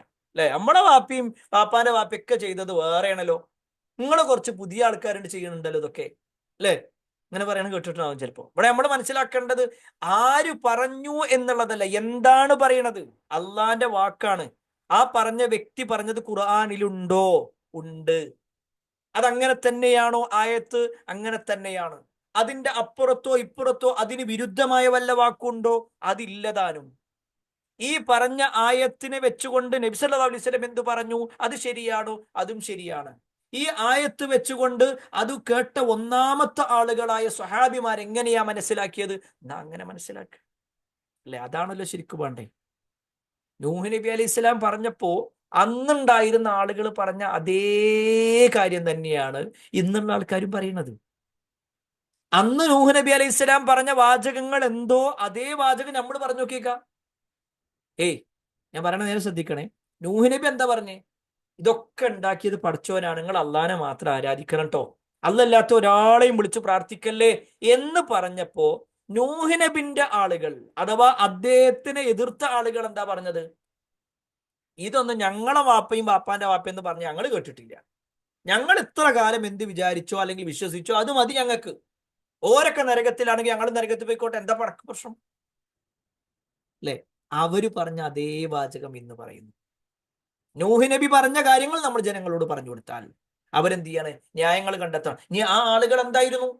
അവര് വേറെ ആരെങ്കിലും വേറൊരു പടച്ചോനെ എന്നല്ല, ഈ അവരുടെ കൂട്ടത്തിൽ തന്നെ കഴിഞ്ഞുപോയ ആളുകൾ, വദ്, സുവാ, യഊസ്, യഊക്ക്, നസ്ർ ആരാണെന്നുള്ളത് കഴിഞ്ഞ ക്ലാസ്സിൽ നമ്മൾ പറഞ്ഞിട്ടുണ്ട്.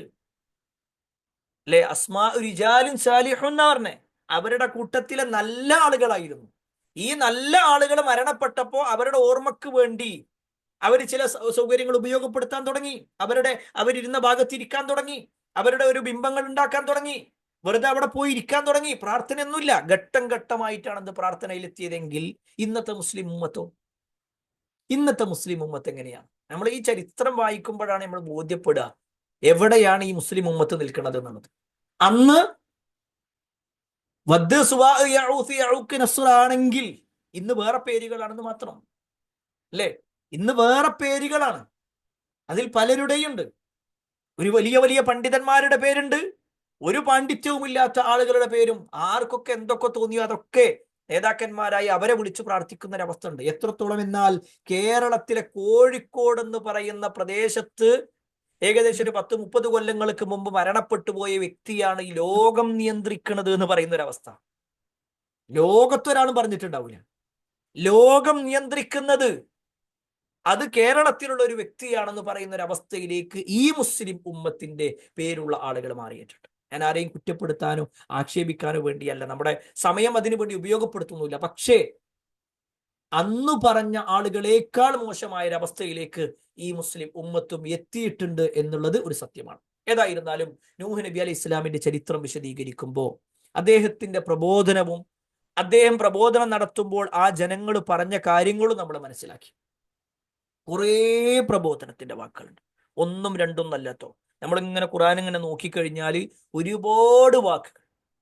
നൂഹ് നബി അലൈഹി സ്വലാം പറയുന്നു, അവരെതിർത്ത് പറയുന്നു. നൂഹ് നബി അലൈഹി സ്വലാം വീണ്ടും ചൊല്ലി പറയുന്നു, വീണ്ടും അവരെതിർത്ത് പറയുന്നു. നിങ്ങളൊന്ന് ആലോചിച്ച് നോക്കിക്കാണ്, ശരിക്ക് ഒരു നാട്ടില് നൂഹ് നബി അലൈഹി സ്വലാമിനെ സ്വീകരിക്കാൻ വളരെ ചുരുക്കം ആളുകൾ. ഒരു ഒറ്റയാൾ പോരാട്ടം എന്നുള്ളത് വെറുതെ പറയല്ല. എല്ലാ ആളുകളുടെ അടുത്തും പോയിട്ട് നിങ്ങൾ ആരാധിക്കേണ്ടത് അള്ളാനെ കേട്ടോ, അള്ളാനെയാണ് പറഞ്ഞതാക്കി. അപ്പോഴൊക്കെ ഓരെന്ത് ചെയ്യണം? അവിടുന്ന് ഓടിപ്പോവുകയോ അല്ലെങ്കിൽ അദ്ദേഹത്തെ കളിയാക്കുകയോ അദ്ദേഹത്തിനെ മർദ്ദിക്കുക വരെ ചെയ്തു. ഒരുപാട് പ്രയാസപ്പെടുത്തി. അവസാനം അള്ളാഹു സുബ്ഹാനഹു തആല നൂഹ് നബി അലൈഹി സ്വലാമിനോട് പറയുന്നു, വഊഹിയ ഇലാ നൂഹിൻ അന്നഹു ലൻ യുഅ്മിന മിൻ ഖൗമിക ഇല്ലാ മൻ ഖദ് ആമന ഫലൻ തബ്തഇസ് ബിമാ കാനൂ യഫ്അലൂൻ. നേരെ ശ്രദ്ധിച്ചോട്ടോ, നൂഹ് നബി അലൈഹി സ്വലാമിനോട് അള്ളാഹ് പറയാണ്, നിന്റെ ജനലിൽ നിന്ന് വിശ്വസിച്ചു കഴിഞ്ഞിട്ടുള്ളവരല്ലാതെ ഇനി ആരും വിശ്വസിക്കില്ല. ഇപ്പൊ ആരാ ഉള്ളത്? ഓരുണ്ടാവുള്ളൂ, ഇനി ഒരാളും അതിലേക്ക് വരൂല. അത് പറയാനൊരു കാരണമാണ് കേട്ടോ. ഈ ആയത്തിനെ കുറിച്ച് തഫ്സീറുകളിൽ കാണാൻ പറ്റും. ഈ നൂഹ് നബി അലൈഹി സ്വലാമിന്റെ ആളുകളൊക്കെ അദ്ദേഹം ഇങ്ങനെ പ്രബോധനം ചെയ്യാണല്ലോ. പക്ഷെ അവിടുത്തെ ആളുകൾ മരിക്കാൻ കിടക്കുമ്പോ, പ്രായമുള്ള ആൾക്കാരൊക്കെ മരിക്കാൻ കിടക്കുമല്ലോ, അപ്പൊ മക്കളെ വിളിക്കും, പേരമക്കളെ വിളിക്കും, എന്നിട്ട് പറയും, ദാ നൂഹുണ്ട്, ഞങ്ങൾക്കൊരു വസീയത്ത് തരികയാണ്, നിന്റെ ഒരു ഉറപ്പ്, നിങ്ങളൊരു ഉറപ്പ് എനിക്ക് കിട്ടണം. നിങ്ങൾ ഒരിക്കലും എന്ത് ചെയ്യരുത്? നൂഹിന്റെ കൂട്ടത്തെ കൂടരുത്, നൂഹ് പറഞ്ഞത് കേൾക്കരുത്, അവനെ നിങ്ങൾ അനുസരിക്കരുത്. ഇങ്ങനെ മരിക്കാൻ കിടക്കുന്ന സമയത്ത് ആ വീട്ടിലുള്ള പ്രായമുള്ള ആളുകൾ, അവരുടെ പിന്നെ വാപ്പമാർ അല്ലെങ്കിൽ വല്ലിപ്പമാർ, കുടുംബത്തിലുള്ള ആളുകളൊക്കെ എന്ത് ചെയ്യുക? ഇത് പറഞ്ഞു കൊടുക്കുക. ഇതാണ് അള്ളാഹു സുബ്ഹാനഹു തആല പറയണത്. ഇനി നൂഹേ, ഇപ്പൊ നിന്റെ അടുക്കൽ വിശ്വസിച്ചവരല്ലാത്ത ഒരാളും എന്ത് ചെയ്യൂല? വിശ്വസിക്കൂല. എന്നിട്ട് അള്ളാഹു സുബ്ഹാനഹു തആല പറയാണ്, നീ സങ്കടപ്പെടരുത്. ശരിക്ക് ഒരു പിന്നെ നമുക്കത് മനസ്സിലാകാൻ വേണ്ടി പറയാട്ടോ. അപ്പൊ നമ്മുടെ മക്കൾക്ക്, ആ മക്കള് പല തെറ്റുകളിലേക്കും പോകുമ്പോൾ ഒരു ഉമ്മ എന്ന നിലക്ക്, ഒരു ഉപ്പ എന്ന നിലക്ക് നമ്മൾ പറഞ്ഞു കൊടുക്കും, മോനെ അത് ചെയ്യരുതട്ടോ, അങ്ങനെ പോകരുതട്ടോ. അല്ലെ? ഇപ്പൊ കഴിഞ്ഞ ദിവസം നമ്മൾ കേട്ടു, ഈ തിരൂര് ഭാഗത്ത് നിന്ന് 2 പെൺകുട്ടികൾ പോയി എന്ന് പറഞ്ഞ് ചില വാർത്തകൾ, അതിന്റെ മുഴുവൻ സത്യാവസ്ഥകളൊന്നും എനിക്കറിയൂല, എങ്കിലും വായിച്ചതിൽ നിന്ന് മനസ്സിലായത്, അതിൽ ഒരു രക്ഷിതാവ് പറയാണ്, എൻ്റെ മോള് മുടി മുറിക്കാനും അതേപോലെ തന്നെ അവളുടെ കുറച്ച് മോഡേൺ ആയിട്ട് നടക്കാനും വേണ്ടി പറഞ്ഞപ്പോൾ ഞാനത് സമ്മതിച്ചില്ല, അതിന്റെ പേരിലാണ് അവൾ ഇറങ്ങിപ്പോയത്. അല്ലെ? ആ ഒരു രക്ഷിതാവിന്റെ മാനസികാവസ്ഥ ഒന്ന് ആലോചിച്ച് നോക്കിയേക്കാം നിങ്ങൾ. ആ രക്ഷിതാവിന്റെ മാനസികാവസ്ഥ ഒന്ന് ആലോചിച്ച് നോക്കി. കാരണം ഇങ്ങനെ എൻ്റെ കുട്ടി മോശമാവരുത് എന്നുള്ള നിലക്കാണല്ലോ ഇപ്പൊ ഇത് പറഞ്ഞു കൊടുക്കുന്നത്. എൻ്റെ കുട്ടി ഒരിക്കലും ഒരു മോശം കുട്ടിയായി മാറരുത്, അവളുടെ സ്വഭാവത്തിലോ പെരുമാറ്റത്തിലോ അങ്ങനെ ഉണ്ടാവരുത്, അവളുടെ ശരീരം കണ്ടുകൊണ്ട് ഒരാൾക്കും അവളെ ഉപദ്രവിക്കാൻ തോന്നരുത്. ഇങ്ങനെ ആ ഒരു രക്ഷിതാവ് നല്ല കാര്യങ്ങൾ എന്ന നിലക്ക് ഉദ്ദേശിച്ച് ചില കാര്യങ്ങൾ പറഞ്ഞു കൊടുക്കാം. പക്ഷെ ഈ കുട്ടികൾ എന്താ ചെയ്തത്? സുബ്ഹാനല്ലാഹ്, നമ്മൾ വായിക്കുന്ന ഓരോ വാർത്തകളും വല്ലാത്ത വിഷമുണ്ടാക്കുന്നുണ്ട്. അള്ളാഹു നമ്മുടെ മക്കൾക്കൊക്കെ ഹിദായത്ത് കൊടുക്കുമാറാവട്ടെ.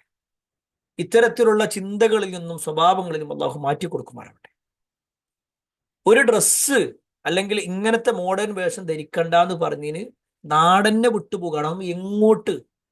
തൻ്റെ ജീവൻ വരെ നഷ്ടപ്പെടും എന്ന ചിന്തയുള്ള ഒരു നാട്ടിലേക്കാണ് പോണത്.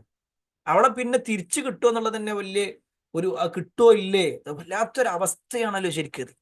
പ്രിയപ്പെട്ടവരെ, അപ്പൊ ആ രക്ഷിതാവിന്റെ ഒരു മാനസികാവസ്ഥ, ഞാനിപ്പോ എന്താ പോരോട് പറഞ്ഞേ, നല്ല നിലക്ക് ജീവിക്കാൻ വേണ്ടിയിട്ടല്ലേ പറഞ്ഞത്, പക്ഷെ എന്നിട്ട് ഒരു സ്വീകരിക്കണില്ല. നൂഹ് നബി അലൈഹി സ്വലാം 950 കൊല്ലം പറയണം, അപ്പോഴും ആ ജനതയുടെ അവസ്ഥ എന്താ? ഒരു സ്വീകരിക്കാൻ റെഡിയല്ലായിരുന്നു. റെഡിയല്ലായിരുന്നു. അവരെന്ത് ചെയ്തു? അതിൽ നിന്ന് ഇങ്ങനെ വിട്ടു നിൽക്കുന്ന ഒരവസ്ഥയാണ് ഉണ്ടായത്. ഇനി ആ അവസ്ഥ ഇത്രയേറെ ആയപ്പോ സ്വാഭാവികമായിട്ടും നൂഹ് നബി അലൈഹി സ്വലാം എന്ത് ചെയ്തു? അദ്ദേഹത്തിന് വിഷമമുണ്ടായി അല്ലെ? ഇത്ര കാലമായിട്ട് ഇത് പറഞ്ഞു കൊടുത്തിട്ടും ഈ ചെങ്ങായിമാർ ഇത് സ്വീകരിക്കണില്ലെങ്കിൽ റബ്ബേ ഓരൊന്നും നശിപ്പിച്ചതാ. നേരെ ശ്രദ്ധിച്ചോട്ടോ, ഈ വാചകം ഒരു പ്രധാനപ്പെട്ട വാക്കാണ്. സൂറത്ത് നൂഹിലെ തന്നെ 26, 27 ആയത്തുകളാണ്. വഖാല നൂഹൻ, നൂഹ് നബി അലൈഹി സ്വലാം പറഞ്ഞു, റബ്ബി ലാ തദർ അലൽ അർളി മിനൽ കാഫിരീന ദയ്യറ, എന്റെ രക്ഷിതാവേ, ഈ ഭൂമുഖത്ത് സത്യനിഷേധികൾപ്പെട്ട ഒരാളെയും നീ വിട്ടേക്കരുത്. ഇന്നക ഇൻ തദർഹും യുദില്ലു ഇബാദ് വലാ യലിദു ഇല്ലാ ഫാജിറൻ കഫറ. അങ്ങനെ ആരെങ്കിലും ഇവിടെ ബാക്കിയാകുകയാണെങ്കിൽ വീണ്ടും അവരെന്ത് ചെയ്യും? ഈ ദീനുള്ള ആൾക്കാരൊക്കെ വീണ്ടും വഴി തെറ്റിക്കും. അവര് വീണ്ടും എന്ത് ചെയ്യും? അങ്ങനത്തെ ആളുകളെ ആയിരിക്കും പ്രസവിപ്പിക്കുക, ജന്മം നൽകുക. അതായത് ഈ കൗമിനെ വിട്ടാല് ഇവര് വീണ്ടും പ്രശ്നം ഉണ്ടാക്കിക്കൊണ്ടിരിക്കും. അതുകൊണ്ട് എല്ലാവരെയും നശിപ്പിക്കും. ഇവിടെ നേരെ ശ്രദ്ധിക്കുക, ഒരു പ്രവാചകൻ നടത്താൻ പാടില്ലാത്ത ഒരു പ്രാർത്ഥനയാണിത്. ഒരു സമൂഹത്തിനെതിരെ, താൻ ഏതൊരു സമൂഹത്തിലേക്കാണോ പറഞ്ഞയച്ചത് ആ സമൂഹത്തിലെ പ്രബോധനം ചെയ്യാനാണ് പ്രവാചകന്മാരെ പറഞ്ഞയക്കുന്നത്. പ്രബോധനമാണ് അവരുടെ ഉത്തരവാദിത്വം, അല്ലാതെ നശിപ്പിക്കലല്ല. നശിപ്പിക്കാനാണെങ്കിൽ അള്ളാഹിനെ നശിപ്പിച്ചാൽ പോരെ. നിങ്ങൾ നിങ്ങളുടെ ഉത്തരവാദിത്വം നിർവഹിക്കണം എന്നാണ്. ഇവിടെ നൂഹ് നബി അലൈഹി സ്വലാമിന്റെ ഭാഗത്തും ചിന്തിക്കുകയാണെന്നുണ്ടെങ്കിൽ, ഞാൻ പറയണത് നിങ്ങൾ ശ്രദ്ധിക്കണേ, നൂഹ് നബി അലൈഹി സ്വലാമിന്റെ ഭാഗത്ത് ചിന്തിക്കുകയാണെങ്കിൽ 950 കൊല്ലം ആ സമൂഹത്തോട് പറഞ്ഞു, ആവർത്തിച്ചാവർത്തിച്ചു പറഞ്ഞു. ഒരാരും സ്വീകരിച്ചില്ല എന്ന് മാത്രമല്ല, അള്ളാഹ് പറയാണ് ഇനി ആരും ഇന്ന് സ്വീകരിക്കലും ഉണ്ടാവില്ല. സ്വാഭാവികമായിട്ടും എന്ത് ചെയ്യും? അന്നാ പടച്ചോനെ അതിനോട് നശിപ്പിച്ച എന്ന ഒരു ആശയത്തിൽ എന്ത് ചെയ്തു? നൂഹ് നബി അലൈഹി സ്വലാം പറഞ്ഞതാണ്. പക്ഷേ അത് ഗൗരവമുള്ളതാണ്. അതുകൊണ്ടാണ് നമ്മൾ കഴിഞ്ഞ ക്ലാസ്സിൽ പറഞ്ഞിരുന്നു, നൂഹ് നബി അലൈഹി സ്വലാമിന്റെ അടുത്തേക്ക് ആളുകൾ നാളെ പരലോകത്ത് വരുന്നുണ്ട്. ആദം നബി അലൈഹി സ്വലാം കൈയൊടിഞ്ഞ് നൂഹ് നബി അലൈഹി സ്വലാമിന്റെ അടുക്കിലേക്ക് വന്നിട്ട്, നിങ്ങളാണല്ലോ ഒന്നാമത്തെ റസൂല്, അള്ളാഹു സുബ്ഹാനഹു വ തആല ആദ്യമായിട്ട് ഒരു സമൂഹത്തിലേക്ക് പറഞ്ഞയച്ചത് നിങ്ങളെയാണല്ലോ, അതുകൊണ്ട് ഞങ്ങൾക്ക് വേണ്ടി നിങ്ങളൊന്ന് ശുപാർശ നടത്തണേ, അള്ളാഹിനോടൊന്ന് പറയണേ എന്ന് പറയുമ്പോ നൂഹ് നബി അലൈഹി സ്വലാം നടത്തുന്ന ഒരു വാക്കുണ്ട്. മറുപടി എന്താണെന്നറിയോ? ഞാൻ ഇന്റെ കാര്യത്തിൽ എന്നെ ബേജാറാണ്. കാരണം അള്ളാഹു സുബ്ഹാനഹു വ തആല നടത്തരുത് എന്ന് പറഞ്ഞ ഒരു പ്രാർത്ഥന ഞാൻ നടത്തിയിട്ടുണ്ട്. അത് ഈ പ്രാർത്ഥനയാണ്. നേരെ ശ്രദ്ധിക്കണം.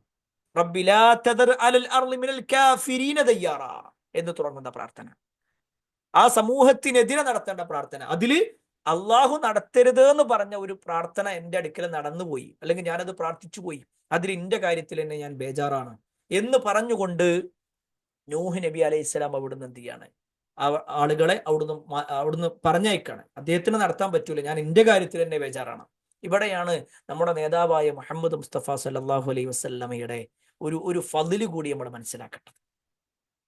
മുഹമ്മദ് നബി സല്ലല്ലാഹു അലൈഹി വസല്ലമയുടെ ജീവിതത്തിൽ ഒരു പക്ഷേ ഏതൊക്കെ പ്രവാചകന്മാർ അനുഭവിക്കേണ്ടി വന്ന പ്രയാസങ്ങളുണ്ടോ അതൊക്കെ അതുപോലെയോ അല്ലെങ്കിൽ കൂടുതലോ അനുഭവിക്കേണ്ടി വന്ന ആളാണ് അല്ലെ? നമ്മൾ കേട്ടിട്ടുണ്ട്, നബി സല്ലല്ലാഹു അലൈഹി വസല്ലമയുടെ ജീവിതത്തിൽ പ്രവാചകൻ സല്ലല്ലാഹു അലൈഹി വസല്ലം 40-ാമത്തെ വയസ്സിൽ നുബുവത്ത് കിട്ടി. പിന്നീട് പ്രവാചകൻ സല്ലല്ലാഹു അലൈഹി വസല്ലമ 13 കൊല്ലത്തോളം മക്കയിൽ തന്നെയാണ് കഴിച്ചു കൂട്ടുന്നത്. അതിൽ ആദ്യത്തെ 10 കൊല്ലം മക്കയിൽ മാത്രം കഴിച്ചു കൂട്ടി. നബി സല്ലല്ലാഹു അലൈഹി വസല്ലമയുടെ 50-ാമത്തെ വയസ്സിൽ, അഥവാ നുബുവത്ത് കിട്ടി 10 കൊല്ലങ്ങളായപ്പോ, 10-ാമത്തെ വർഷമായപ്പോ വലിയ ഒരു നഷ്ടം നബി സല്ലല്ലാഹു അലൈഹി വസല്ലമക്ക് ഉണ്ടാകുന്നുണ്ട്. ഏതാണ് ആ നഷ്ടം എന്ന് പറയാൻ പറ്റുമോ? എന്ത് നഷ്ടമായിരുന്നു നബിക്കുണ്ടായത്?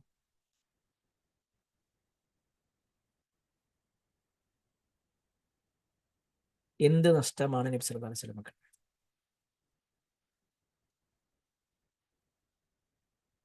ആർക്കും അറിയില്ല.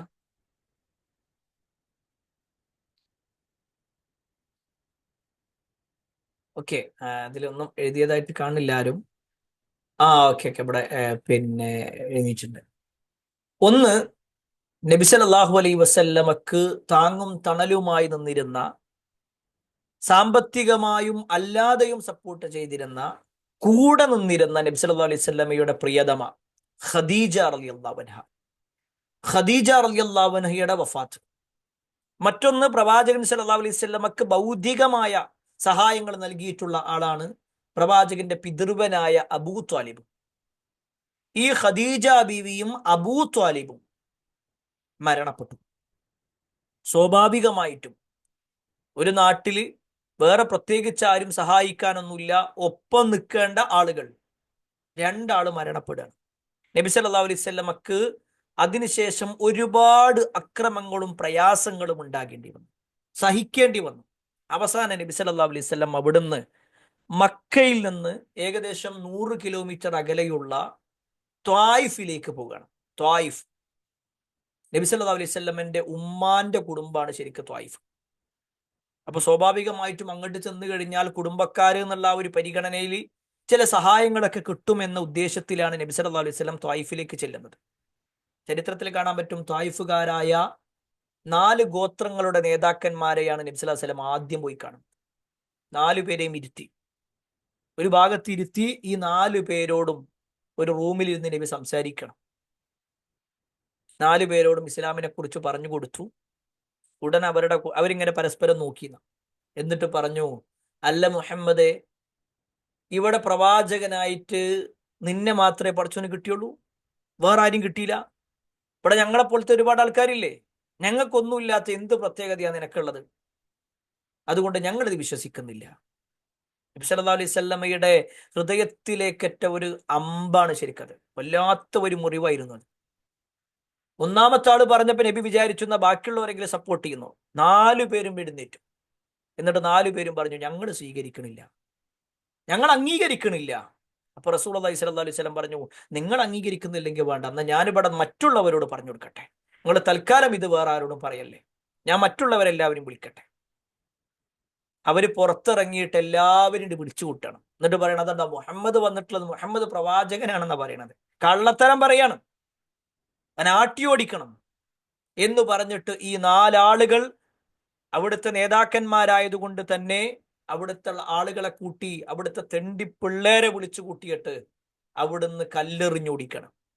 നബി സല്ലല്ലാഹു അലൈഹി വസല്ലമയുടെ ശരീരമാസകലം മുറിവുണ്ടായിരുന്നു. എത്രയെന്ന് ചോദിച്ചാൽ, പ്രവാചകൻ സല്ലല്ലാഹു അലൈഹി വസല്ലം അവിടുന്ന് ഇങ്ങനെ വരുമ്പോഴാണ് നബി സല്ലല്ലാഹു അലൈഹി വസല്ലം ഒരു തോട്ടത്തിൽ കയറുന്നുണ്ട്. അത് മക്കയിലെ മുശ്രിക്കുകളിൽപ്പെട്ട ഉത്തുബയുടെയും ഷെയ്ബയുടെയും ഒരു തോട്ടമായിരുന്നു, ഷെയ്ബയുടെ തോട്ടമായിരുന്നു. നബി സല്ലല്ലാഹു അലൈഹി വസല്ലം അവിടെ കയറി. നബിന്റെ ശരീരത്തിൽ നിന്ന് ഇങ്ങനെ രക്തം വരുന്നുണ്ട്, തല പൊട്ടിയിട്ടുണ്ട്, കൈ മുറിഞ്ഞിട്ടുണ്ട്, ഏറുകൊണ്ട് നബി ആകെ തളർന്നിട്ടുണ്ട്. ഒരു ഭാഗത്ത് ഒരു മരത്തിന്റെ ചോട്ടിൽ നബി ഇങ്ങനെ തളർന്ന് കിടക്കണം. വിദൂരത്തുനിന്ന് ഇങ്ങനെ ഷെയ്ബത് കാണുകയാണ്. ഷെയ്ബ അവിടെ തോട്ടത്തിലുണ്ടായിരുന്നു. ആ ഒരു ശത്രുവായിരുന്ന ഷെയ്ബക്ക് പോലും, മക്കയിലെ മുശ്രിക്കായിരുന്ന ഷെയ്ബക്ക് പോലും മനസ്സിനൊരു വിഷമം. കാരണം നമ്മളെ നാട്ടുകാരനാണല്ലോ ഇപ്പത്, ഈ ഒരു പേര് പറഞ്ഞതിന്റെ പേരിലാണല്ലോ ഇപ്പത് ഇങ്ങനെയൊക്കെ അനുഭവിക്കണത്. ഷെയ്ബ തന്റെ ആ തോട്ടത്തിലെ പണിക്കാരനായിരുന്ന അദ്ദാസ് എന്ന് പറയുന്ന ഒരു വ്യക്തിയുണ്ട്. അദ്ദാസ് തോട്ടക്കാരനാണ്.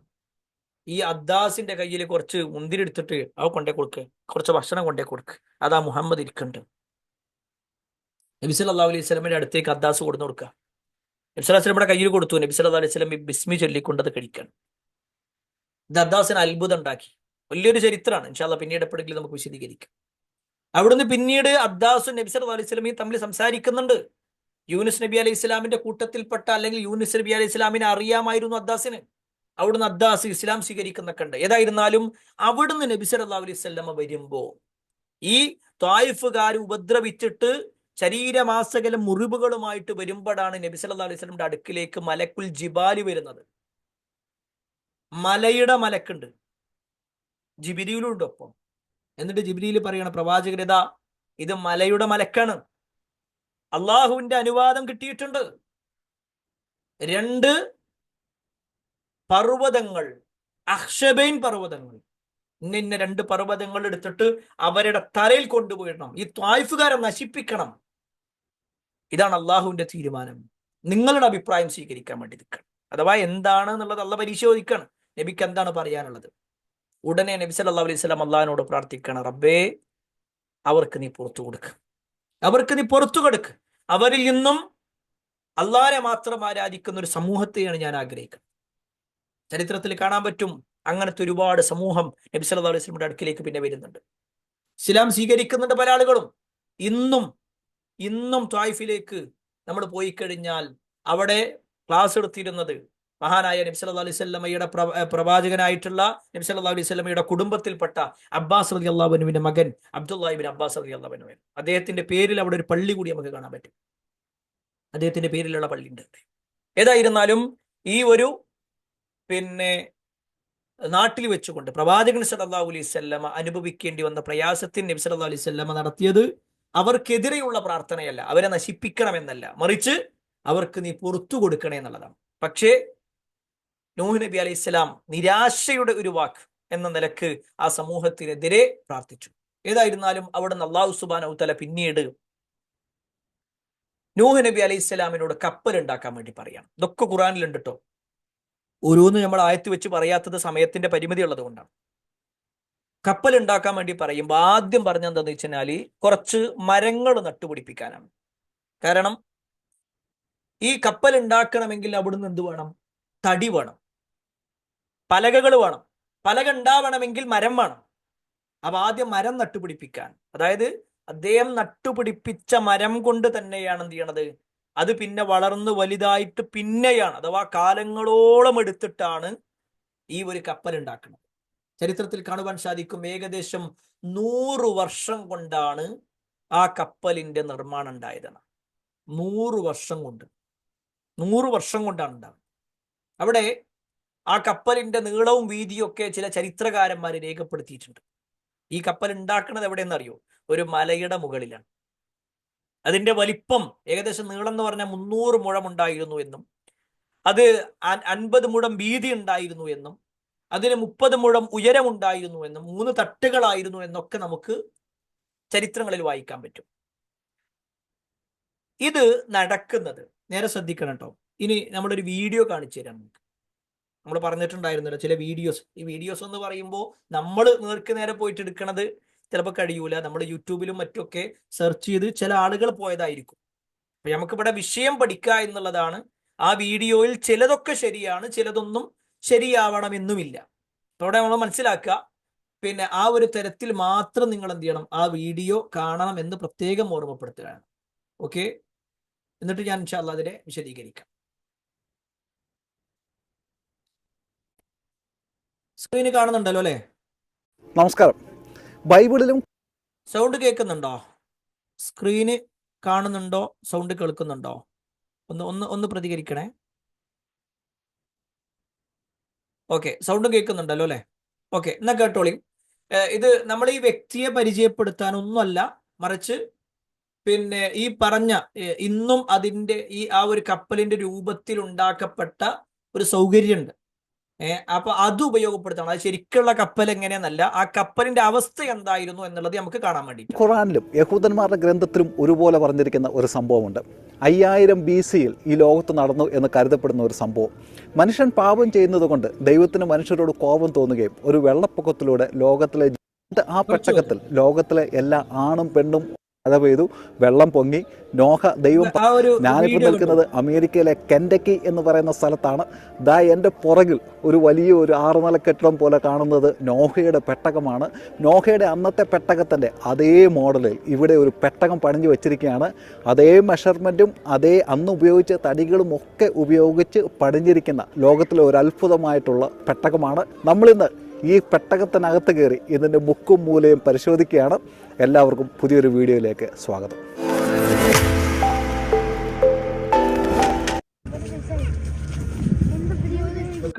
നല്ല തണുപ്പുണ്ട്. ഞങ്ങൾ നേരത്തെ ഓൺലൈനിൽ ടിക്കറ്റ് എടുത്തു. ടിക്കറ്റ് 10 വയസ്സിൽ താഴെയുള്ള കുട്ടികൾക്ക് ഫ്രീ ഉള്ള ഒരു ഷട്ടിൽ ബസ്സാണ്. എൻട്രൻസിൻ്റെ അവിടെ വെച്ച് തന്നെ ഇവിടെ കാണാനുള്ള As as many as the stars. നിങ്ങളിൽ എത്ര പേര് വിശ്വസിക്കുന്നുണ്ട് എന്നെനിക്കറിയില്ല. പക്ഷേ അതിൻ്റെ ഫാക്റ്റ് പല സയൻറ്റിഫിക് രീതിയിലും പ്രൂവ് ചെയ്യുന്നതിനുള്ള ശ്രമങ്ങളൊക്കെ നടന്നിട്ടുള്ളതായിട്ട് ഞാൻ പല സ്ഥലത്തും വായിച്ചിട്ടുണ്ട്. ഞങ്ങൾ 3 ഫാമിലിയുണ്ട്. 3 ഫാമിലിയായിട്ടാണ് ഇവിടെ. അപ്പോൾ ഞങ്ങൾ ഈ നോവാസ് ആർക്ക് 85 അടി വീതിയുണ്ട് എന്നാണ് പറയുന്നത്. പഴയ നിയമത്തിൽ പറഞ്ഞിരിക്കുന്ന അതേ മെഷർമെൻറ്റ് ആണും പെണ്ണുമായിട്ട് ഓരോ ജോഡിയെ ഇതിനകത്ത് കയറ്റി എന്നാണ് പറയുന്നത്. അങ്ങനെ ഉള്ള ഓർമ്മയ്ക്ക് വേണ്ടിയിട്ടാണ് ഈ മൃഗങ്ങളെല്ലാം ഇവിടെ വെളിയിൽ ഉണ്ടാക്കി വെച്ചിരിക്കുന്നത്. 16-ലാണ് ഈ പെട്ടകത്തിൻ്റെ പണി കഴിഞ്ഞ് ഇത് പബ്ലിക്കിന് വേണ്ടി ഓപ്പൺ ചെയ്ത് കൊടുത്തത്. എൻ്റെ അമ്മോ, ഇതിൻ്റെ ഹൈറ്റ്. അപ്പോൾ നമ്മളൊരു ബിൽഡിങ്ങിനകത്തൊക്കെ കയറുന്നത് പോലെ ഇതിൻ്റെ ഏറ്റവും താഴത്തെ നിലയിൽ ഇതിൻ്റെ ബേസ്മെൻറ്റ് വഴിയാണ് നമ്മൾ ഈ പെട്ടകത്തിനകത്തോട്ട് പ്രവേശിക്കാൻ പോകുന്നത്.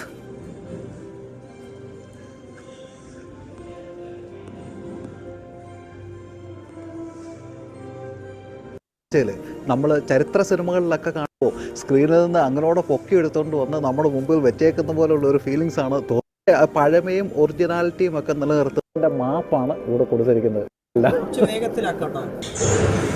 ഇതാണ് അതിന്റെ ഉള്ളിലെ അവസ്ഥയാണ്. ഏകദേശം നമ്മുടെ ചരിത്രം വായിക്കുമ്പോൾ ഏകദേശം ഇതേപോലെ തന്നെ നമുക്ക് തോന്നും. നമ്മൾ അകത്തോട്ട് കയറി ആദ്യത്തെ നിലയിൽ മൊത്തം കാണുന്നത് മൃഗങ്ങളുടെ കൂടുകളാണ്. കൂടുകൾക്കകത്തെല്ലാം പലതരത്തിലുള്ള മൃഗങ്ങളുടെ കരച്ചിലും വിളിയും ഒക്കെ നമുക്ക് കേൾക്കാൻ പറ്റും. ഇവിടെ എല്ലാം അടുക്കി വെച്ചിരിക്കുന്ന മൃഗങ്ങളുടെ കൂടുകളാണ്. അന്ന് ലോകത്തിലുണ്ടായിരുന്ന എല്ലാ ജാതി മൃഗങ്ങളെയും ഈ പെട്ടകത്തിനകത്ത് കയറ്റണമെന്നുണ്ടെങ്കിൽ എത്ര കൂടുകൾ ഉണ്ടായിരിക്കണം എന്നൊന്ന് ചിന്തിച്ച് നോക്കിയേ.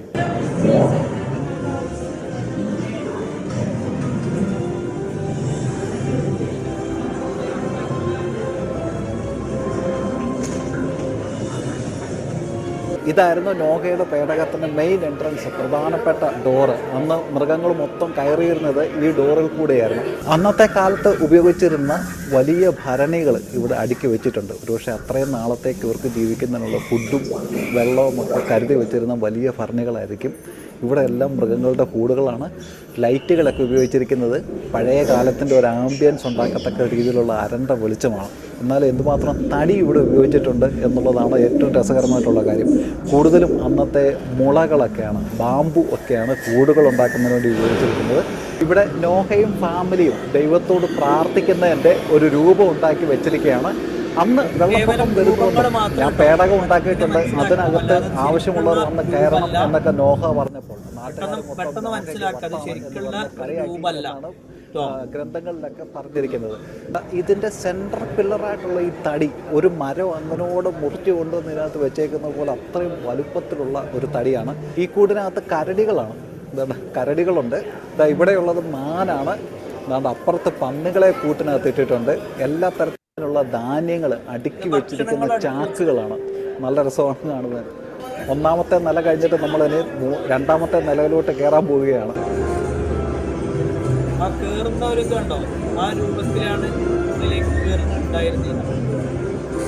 മരങ്ങൾ പൈൻ മരങ്ങളും നമ്മുടെ ബാമ്പു മുള ഒക്കെ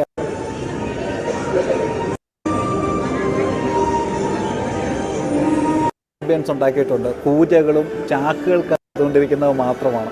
തിയേറ്ററുകൾ പിന്നെ TV-ക്കകത്തൊക്കെ നോഹയുടെ ചരിത്രവും ഇത്രയും മൃഗങ്ങളുടെ അലയും വിളിയും ഒക്കെ കേൾക്കുന്നുണ്ട്.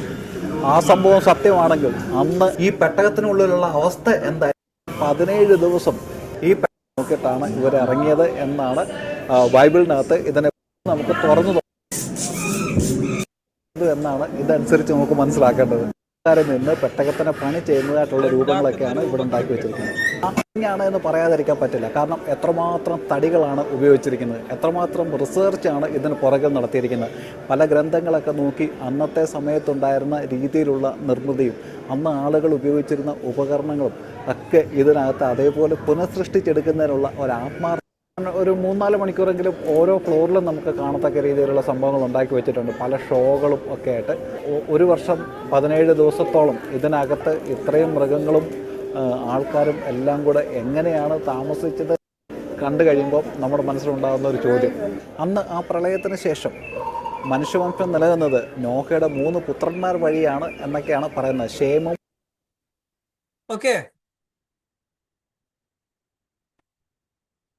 കണ്ടില്ലേ, കണ്ടിട്ടുണ്ടാവുമെന്ന് വിചാരിക്കുന്നു. അത് വലിയൊരു ഭാഗമാണ്. നമ്മൾ എന്ത് ചെയ്തതാണ്, കുറച്ച് കാര്യങ്ങളായിട്ട് മാത്രം കാണിച്ചതാണ്. ഓക്കെ, സ്ക്രീനിൽ കാണുന്നുണ്ടെന്ന് വിചാരിക്കുന്നു. റെഡി? ഓക്കെ, അപ്പോ ഇതെന്തിനങ്ങ് കാണിച്ചതെന്ന് വെച്ച് കഴിഞ്ഞാല് ഒരു ചെറിയൊരു കാര്യം. ഒന്ന്, നമ്മൾ കാണുന്ന, ഇപ്പൊ നമുക്കൊരു ഫോട്ടോയിലൊക്കെ കാണുന്ന പോലത്തെ ഒരു ചെറിയ ഒരു കപ്പലല്ല. അതാണ് 100 വർഷം കൊണ്ടാണ് ഇത് ഉണ്ടാക്കുന്നത് എന്ന് പറഞ്ഞുതരാം. 100 വർഷം, 100 കൊല്ലം കൊണ്ട് ഒരു കപ്പൽ ഉണ്ടാക്കുക. ഇപ്പൊ ഈ ഒരു കപ്പൽ ഉണ്ടാക്കാൻ തന്നെ എൻ്റെ ഓർമ്മ ശരിയാണെങ്കിൽ 6 കൊല്ലത്തോളം എടുത്തു എന്നാ. ഇന്നത്തെ ഭൗതികമായ എല്ലാ സൗകര്യങ്ങളും ഉപയോഗപ്പെടുത്തിക്കൊണ്ടുള്ള ഇപ്പൊ നമ്മൾ കണ്ട ഈ അമേരിക്കയിലുള്ള ഈ ഒരു കപ്പൽ, ഇതുണ്ടാക്കാൻ ഏകദേശം 6 വർഷത്തോളം എടുത്തിട്ടുണ്ട്. അപ്പോ അന്നത്തെ കാലഘട്ടത്തിൽ, ഈ സൗകര്യങ്ങളൊന്നും ഇല്ലാത്തൊരു കാലഘട്ടത്തിൽ നൂഹ് നബി അലൈഹിസ്സലാം എത്ര എഫേർട്ട് എടുത്തിട്ടുണ്ടാകും ഈ 100 വർഷം കൊണ്ട് ഇത് തീർക്കാൻ. ഏതായിരുന്നാലും 100 വർഷം കൊണ്ടാണ് അതിന്റെ പണി പൂർത്തിയായത്. അദ്ദേഹം അത് ഉണ്ടാക്കുന്ന സമയത്തൊക്കെ, അത് ഉണ്ടാക്കുന്നതാകട്ടെ ഒരു മലയുടെ മുകളിൽ വെച്ചിട്ടാണ്.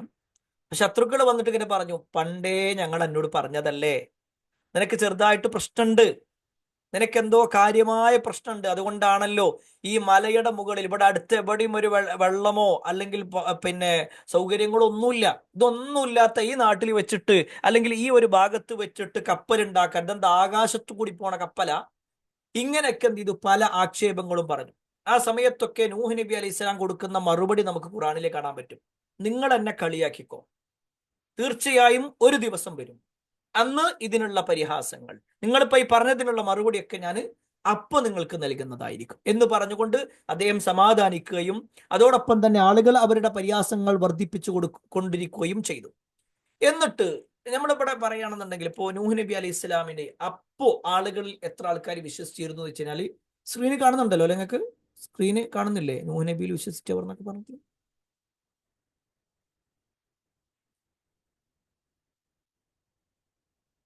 കാണുന്നില്ലേ? നൂഹ് നബിയിൽ വിശ്വസിച്ചവർ എന്ന് പറയുന്നത് കാണുന്നില്ലേ? ആ, ഓക്കെ ഓക്കെ ഓക്കെ.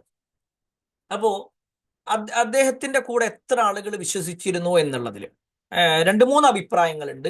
80 ആളുകൾ എന്ന് പറഞ്ഞവരുണ്ട്, 83 എന്ന് പറഞ്ഞവരുണ്ട്, അല്ല 40 ആളുകളാണ്. ഇങ്ങനെ വ്യത്യസ്തമായ റിപ്പോർട്ടുകൾ വന്നിട്ടുണ്ട്. ഇനി എത്ര ആളുകളാണെങ്കിലും ശരി, 950 കൊല്ലം അഥവാ ഏകദേശം 1000-ഓളം വർഷം അദ്ദേഹം പ്രബോധനം ചെയ്തിട്ടും ആകെ മുസ്ലിം ആയത് ഇത്ര ആളുകൾ മാത്രമാണ്. അപ്പൊ എത്രത്തോളം ആ ആളുകൾ അദ്ദേഹത്തോട് വിരോധം വെച്ചിരുന്നു എന്നും അള്ളാഹിനോട് വെറുപ്പ് വെച്ചിരുന്നു എന്നും അവർ ബിംബാരാധനകളിൽ തുടങ്ങിയിരുന്നു അല്ലെങ്കിൽ ബിംബാരാധനകളിൽ മുഴുകിയിരുന്നു എന്നുള്ളതൊക്കെ നമുക്ക് ഇതിൽ തന്നെ മനസ്സിലാക്കാൻ പറ്റും. ഏതായിരുന്നാലും ഈ നൂഹ് നബിയിൽ വിശ്വസിച്ച ആളുകൾ അവരൊക്കെ എന്ത് ചെയ്തു, ആ ഇതിലേക്ക് ഇങ്ങനെ കയറാൻ തുടങ്ങി. അതിന്റെ ഒരു തുടക്കം വരുന്നത് എന്താന്ന് വെച്ച് കഴിഞ്ഞാല്, അള്ളാഹു സുബ്ഹാനഹു വ തആല അറിയിച്ചു കൊടുത്തിട്ടുണ്ടായിരുന്നു ഒരു പിന്നെ വെള്ളപ്പൊക്കം ഉണ്ടാകും. എന്താണെന്നുള്ളത് നൂഹ് നബിക്ക് അറിയൂല. നൂഹ് നബിക്ക് ഇന്നതാണെന്ന് കൃത്യമായിട്ട് അറിയൂല. നൂഹ് നബി പറഞ്ഞ എന്താന്ന് വെച്ച് കഴിഞ്ഞാൽ, നൂഹ് നബിനോട് അള്ളാഹ് പറഞ്ഞത് ഒരു പിന്നെ കപ്പൽ ഉണ്ടാക്കണം. അപ്പൊ സത്യത്തിൽ നൂഹ് നബിക്ക് അറിയോ കപ്പൽ ഉണ്ടാക്കാൻ? അറിയൂല. പക്ഷെ അള്ളാഹു സുബ്ഹാനഹു വ തആല ഓരോന്നും, അതിന്റെ നീളം എത്രയായിരിക്കണം, അതിന്റെ വീതി എത്രയായിരിക്കണം, എങ്ങനെയാണ് അത് ഉണ്ടാക്കേണ്ടത്, അതിന്റെ ഉള്ളിൽ എന്തൊക്കെ സൗകര്യങ്ങൾ ഉണ്ടാവണം, എല്ലാം അള്ളാഹു സുബ്ഹാനഹു വ തആല അറിയിച്ചു കൊടുക്കുന്നുണ്ട്. എല്ലാം അള്ളാഹു സുബ്ഹാനഹു വ തആല അറിയിച്ചു കൊടുക്കുകയും മലക്ക് വന്നിട്ട് അത് കൃത്യമായി അറിയിച്ചു കൊടുക്കുകയും അത് റസൂലുള്ളാഹി പിന്നെ നൂഹ് നബി അലൈഹി സ്വലാം അത് കൃത്യമായിട്ട് എന്ത് ചെയ്യുന്നുണ്ട്, നിർവഹിക്കുകയും ചെയ്യുന്നു. അങ്ങനെ അത് ഉണ്ടാക്കി അങ്ങനെ വെച്ചിരിക്കുകയാണ്. പിന്നെ നൂഹ് നബി അലൈഹി സ്വലാം തന്റെ ആളുകളുടെ അടുത്തേക്ക് ചെന്ന് പറയുന്നുണ്ട്, ഏത് സമയത്തും അള്ളാഹുവിന്റെ ഒരു തീരുമാനം വരാം, അതുവരെ നിങ്ങൾ കാത്തിരിക്കണം. അങ്ങനെ അള്ളാഹു സുബ്ഹാനഹു വ തആല ഒരു സൂചന കൊടുക്കുകയാണ്. നൂഹ് നബി അലൈഹി സ്വലാമിന്റെ മകൻ താമസിക്കുന്ന വീട്ടിൽ, അതിന്റെ ആ ഭാര്യ പിന്നെ ഭക്ഷണം ഉണ്ടാക്കുന്ന ഒരു പിന്നെ ഇതുണ്ട്, എന്താ പറയാ, ഒരു അടുപ്പ്. ആ അടുപ്പിന്റെ ഭാഗത്തു നിന്നായിരിക്കും വെള്ളം പൊട്ടിയൊലിക്കുക എന്നുള്ളത്. വെള്ളം പൊട്ടിയൊലിക്കുക അവിടെ നിന്നായിരിക്കും, അതായത് അടിയിൽ നിന്നുള്ള വെള്ളം. അപ്പൊ നിങ്ങൾ വേഗം കയറിക്കോളൂ എന്ന് പറഞ്ഞു.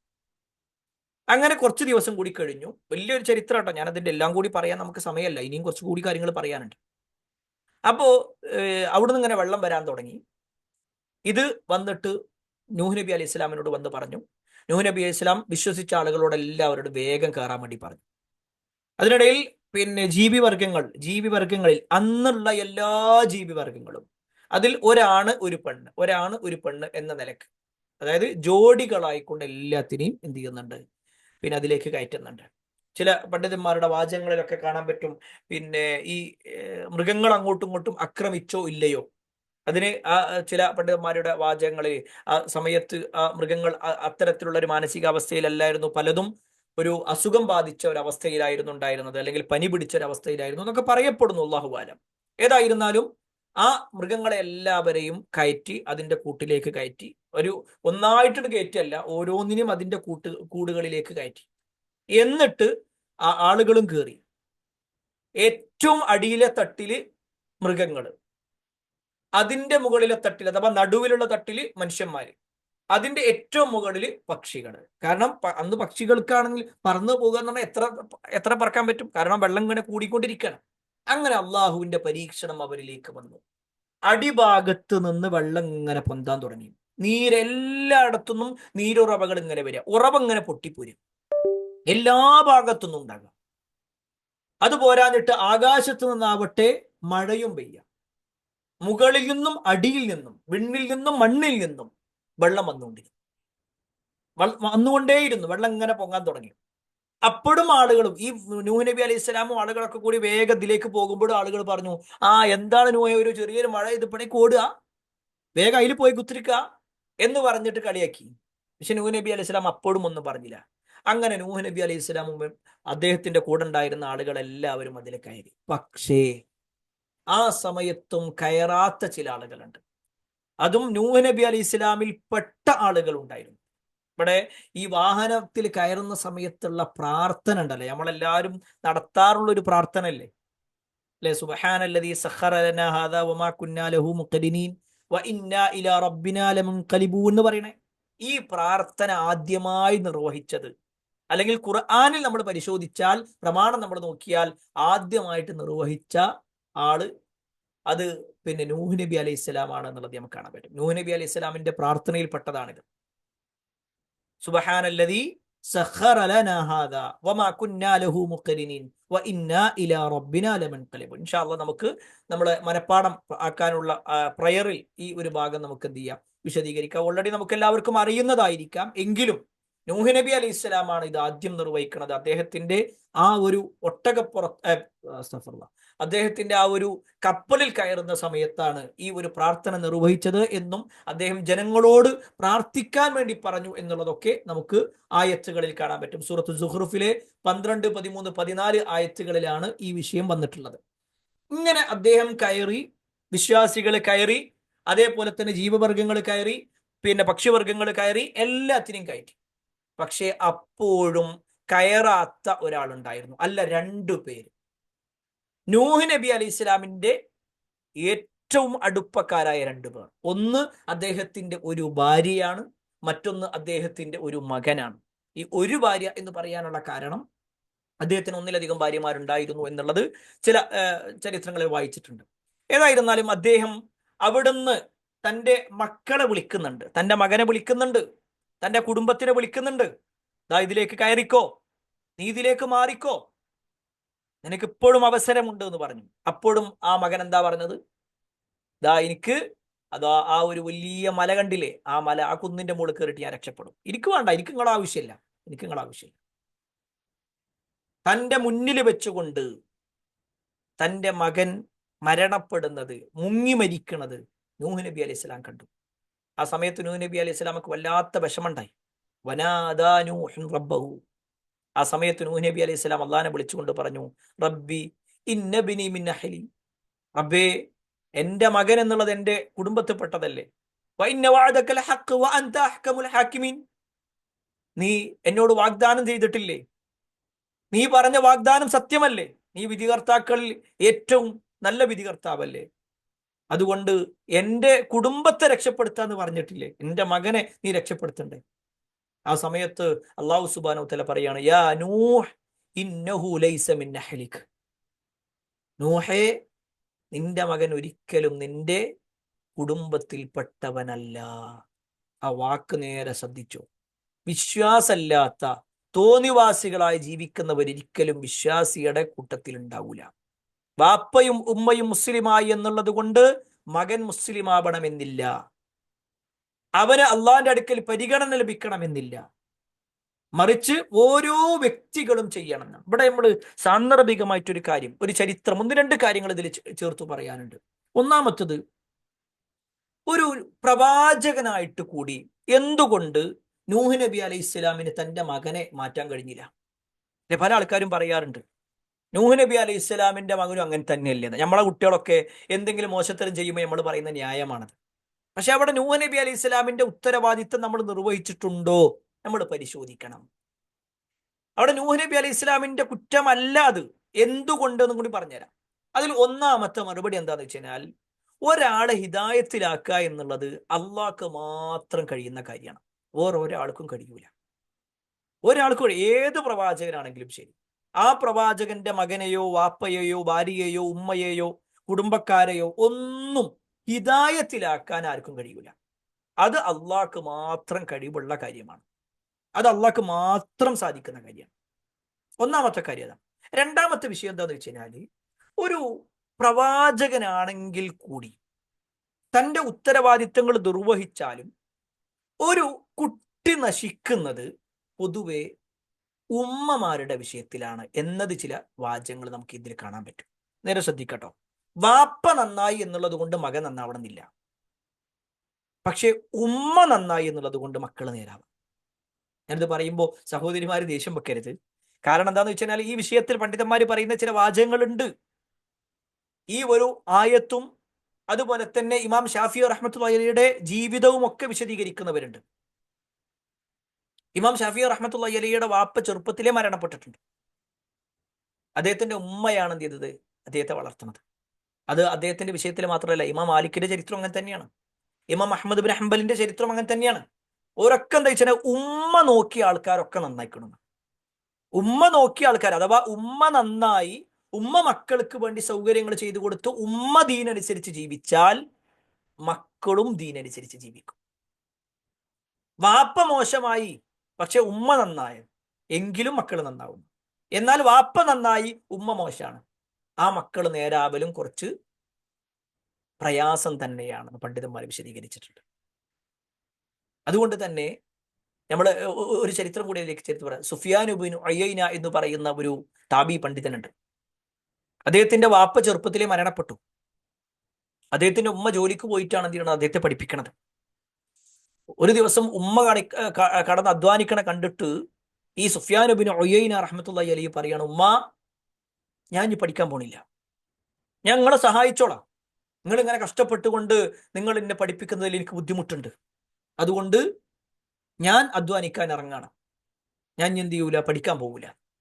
ഉടനമ്മ പറയാണ്, നീ എന്നെ സ്നേഹിക്കുന്നുണ്ടെങ്കിൽ, നീ എന്നെ ഇഷ്ടപ്പെടുന്നുണ്ടെങ്കിൽ, നീ എനിക്ക് ചെയ്യേണ്ട ഒറ്റ കാര്യമുള്ളൂ, നീ പഠിച്ചാൽ മതി. നീ പഠിച്ചാൽ മതി, ദീന് പഠിച്ചാൽ മതി. ഞാൻ നിനക്ക് വേണ്ട സൗകര്യങ്ങൾ ഞാൻ ചെയ്തുതരാം, എന്നെ കൊണ്ട് കഴിയുന്ന രൂപത്തിൽ ഞാൻ ചെയ്തുതരും. ഈ ഉമ്മ പിന്നെയും അധ്വാനിച്ചു. അതുകൊണ്ടാണ് ഇന്ന് നമ്മൾ അദ്ദേഹത്തിന്റെ പേര് പറഞ്ഞപ്പോൾ സുഫിയാൻ ഇബ്നു ഉയൈന റഹ്മത്തുള്ളാഹി അലൈഹി എന്ന് പറഞ്ഞത്. വലിയ പണ്ഡിതനായി അദ്ദേഹം. ആ ഉമ്മയുടെ ഇടപെടലാണ് അവിടെ നമ്മൾ മനസ്സിലാക്കേണ്ടതെന്ന് വെച്ച് കഴിഞ്ഞാല്, ഒരു ഉമ്മ നന്നായാൽ മക്കൾ നന്നാവും. ഉമ്മ മോശമായാൽ മക്കളും മോശമാകുന്ന അവസ്ഥയാണ് ഭൂരിഭാഗവും കാണാറുള്ളത്. ഇവിടെ ഈ നൂഹ് നബി അലൈഹി ഇസ്ലാമിന്റെ ചരിത്രം വിശദീകരിച്ചിടത്ത് പല പണ്ഡിതന്മാരും അത് എണ്ണി പറയുന്നുണ്ട്. വാപ്പ നന്നായതുകൊണ്ട് മാത്രം മക്കൾ നന്നാവണമെന്നില്ല. അതോടൊപ്പം തന്നെ ഈ വാപ്പയും മക്കളൊക്കെ ഉള്ള, ഉമ്മയും വാപ്പയും അല്ലെങ്കിൽ ഭാര്യയും ഭർത്താവും തമ്മിലുള്ള എല്ലാ ബന്ധത്തിന്റെയും അടിത്തറ എന്താണെന്ന് വെച്ച് കഴിഞ്ഞാൽ ആദർശമാണ്. ആദർശമില്ലാത്തവര്, വാപ്പ അള്ളാഹു അല്ലാത്തവരോട് പ്രാർത്ഥിക്കുന്ന ഒരാളാവുക, മകൻ വേറെ അള്ളാഹിനെ മാത്രം വിളിച്ച് പ്രാർത്ഥിക്കുന്ന ആളാവുക, രണ്ടും രണ്ടന്നെയാണ്. യാതൊരു സംശയമല്ല. അവിടെ കാഫിറാകുക എന്ന് പറയുമ്പോൾ അള്ളാഹിനെ നിഷേധിക്കൽ മാത്രമല്ല, മുശ്രിക്കാകുക എന്നുള്ളത് കൂടി ഗൗരവമുള്ള കാര്യമാണ്. മുശ്രിക്ക എന്ന് പറഞ്ഞാൽ അള്ളാഹിനെ ആരാധിക്കുക എന്നിട്ട് അള്ളാഹിന്റെ കൂടെ മറ്റുള്ളവരെ വിളിച്ച് പ്രാർത്ഥിക്കുക. അതാണ് ഷിർക്ക് എന്ന് പറഞ്ഞാൽ. ഷിർക്ക് എന്ന് പറഞ്ഞാൽ പങ്കു ചേർക്കുക എന്നാണ്. അള്ളാഹിനെ ആരാധിക്കുന്നതിന്റെ കൂടെ മറ്റുള്ളവരെ വിളിച്ച് പ്രാർത്ഥിക്കുക, മറ്റുള്ളവരോട് സഹായം തേടുക, അതൊക്കെ എന്താണ്? വലിയ ഗൗരവമുള്ള ഒരു കാര്യമാണ്. ഏതായിരുന്നാലും ആ ഒരു സംഭവത്തിന് ശേഷം വർഷങ്ങളോളം, മാസങ്ങളും ദിവസങ്ങളും, രണ്ട് മൂന്ന് അഭിപ്രായങ്ങളിൽ കണ്ട് 40 ദിവസത്തോളം എന്ന് പറഞ്ഞതുണ്ട്, അല്ല മാസങ്ങളോളം എന്ന് പറഞ്ഞതുണ്ട്, അല്ല ഒരു വർഷത്തോളം എന്നൊക്കെ പറഞ്ഞതുണ്ട്. ഏതായിരുന്നാലും കുറെ കാലം പിന്നെ ഈ ഒരു വെള്ളപ്പൊക്കം ഉണ്ടാകുകയും ആ വെള്ളപ്പൊക്കം പിന്നീട് മെല്ലെ മെല്ലെ അത് അവസാനിച്ച് ഈ ഒരു പർവ്വതം പിന്നെ ഈ ഒരു കപ്പല് ജൂതി പർവ്വതത്തിന്റെ മുകളിൽ നങ്കൂരമിട്ടു എന്നും അവിടുന്നാണ് പിന്നീട് പിന്നെ നൂഹ് നബി അലൈഹി സ്വലാം ഒരു പ്രാവിനെ ആദ്യം പറഞ്ഞയച്ചു എന്നും എന്നിട്ട് ആ പ്രാവ് വെള്ളം പിന്നെ കഴിഞ്ഞ ഭാഗം നോക്കിയിട്ട് വരികയും തിരിച്ചു വരികയും എന്നൊക്കെ തിരിച്ചു വരികയും അദ്ദേഹത്തിന് അറിയിക്കുകയും ചെയ്തു, അല്ലെങ്കിൽ അദ്ദേഹത്തിന് അത് മനസ്സിലായി എന്നുള്ളതും, പിന്നീട് സുന്ദരമായ ഒരു ജീവിതം, അള്ളാഹിനെ മാത്രം ആരാധിക്കുന്ന, അള്ളാഹുവിനോട് മാത്രം സഹായം തേടുന്ന, അള്ളാഹ് പറഞ്ഞത് അനുസരിക്കുന്ന ഒരു സമൂഹം പിന്നീട് അതിലുണ്ടായി എന്നുള്ളതാണ്. ഇവിടെ നമ്മൾ കുറച്ച് ഭാഗങ്ങൾ കൂടി ഇതിലേക്ക് ഇനി ചേർത്തു പറയാനുണ്ട്. പ്രത്യേകിച്ച് അതിനുശേഷം പിന്നെന്ത്, നൂഹ് നബി അലൈഹി ഇസ്ലാമിന്റെ ശേഷം. അതാണ് ഇൻഷാ അല്ലാഹ് നമുക്ക് അടുത്ത ഒരു പ്രവാചകനിലേക്ക് ഹൂദ് നബി അലൈഹി ഇസ്ലാമിനെ കുറിച്ച് പറയുമ്പോൾ വിശദീകരിക്കാനുള്ളത്. ഇതിന്റെ ബാക്കി എന്നോണമാണ്. ബാക്കി ഇങ്ങനെ ഓരോന്നോരോന്നായിട്ട് ഒരു സിൽസിലയായി, പിന്നെ ചെങ്ങലയായിട്ട് അങ്ങനെ പോകുന്നതാണ്. ഇൻഷാ അല്ലാഹ് അത് നമുക്ക് എന്ത് ചെയ്യാം, അടുത്ത ക്ലാസ്സിൽ വിശദീകരിക്കാം. ഒന്നാമത്തെ റസൂലായ നൂഹ് നബി അലൈഹി ഇസ്ലാമുമായി ബന്ധപ്പെട്ടുകൊണ്ടാണ് നമ്മൾ ചില കാര്യങ്ങൾ വിശദീകരിച്ചത്. ഇനിയും ഒരുപാട് കാര്യങ്ങൾ പറയാനുണ്ട് എന്നറിയാം, പക്ഷേ നമ്മുടെ സമയം പരിമിതമാണ് എന്നുള്ളതും ഒരുപാട് സമയമായി എന്നുള്ളത് കൊണ്ടും നമ്മൾ അവസാനിപ്പിക്കുന്നു. അല്ലാഹു സുബ്ഹാനഹു വ തആല നമ്മുടെ ഒരുമിച്ച് കൂടൽ സ്വാലിഹായ സൽക്കർമ്മമായി നമ്മിൽ നിന്നും സ്വീകരിക്കുമാറാവട്ടെ. എല്ലാ അർത്ഥത്തിലും നന്മകൾ ചെയ്ത് ജീവിക്കുന്ന ആളുകളിൽ അള്ളാഹു നമ്മെ ഏവരെയും ഉൾപ്പെടുത്തുമാറാവട്ടെ. നമ്മുടെ നേതാവായ നൂഹ് നബി അലൈഹി ഇസ്ലാമിന്റെ കൂടെ സ്വർഗത്തിലെത്താനുള്ള തൗഫീഖ് അള്ളാഹു നമുക്കെല്ലാം നൽകുമാറാവട്ടെ.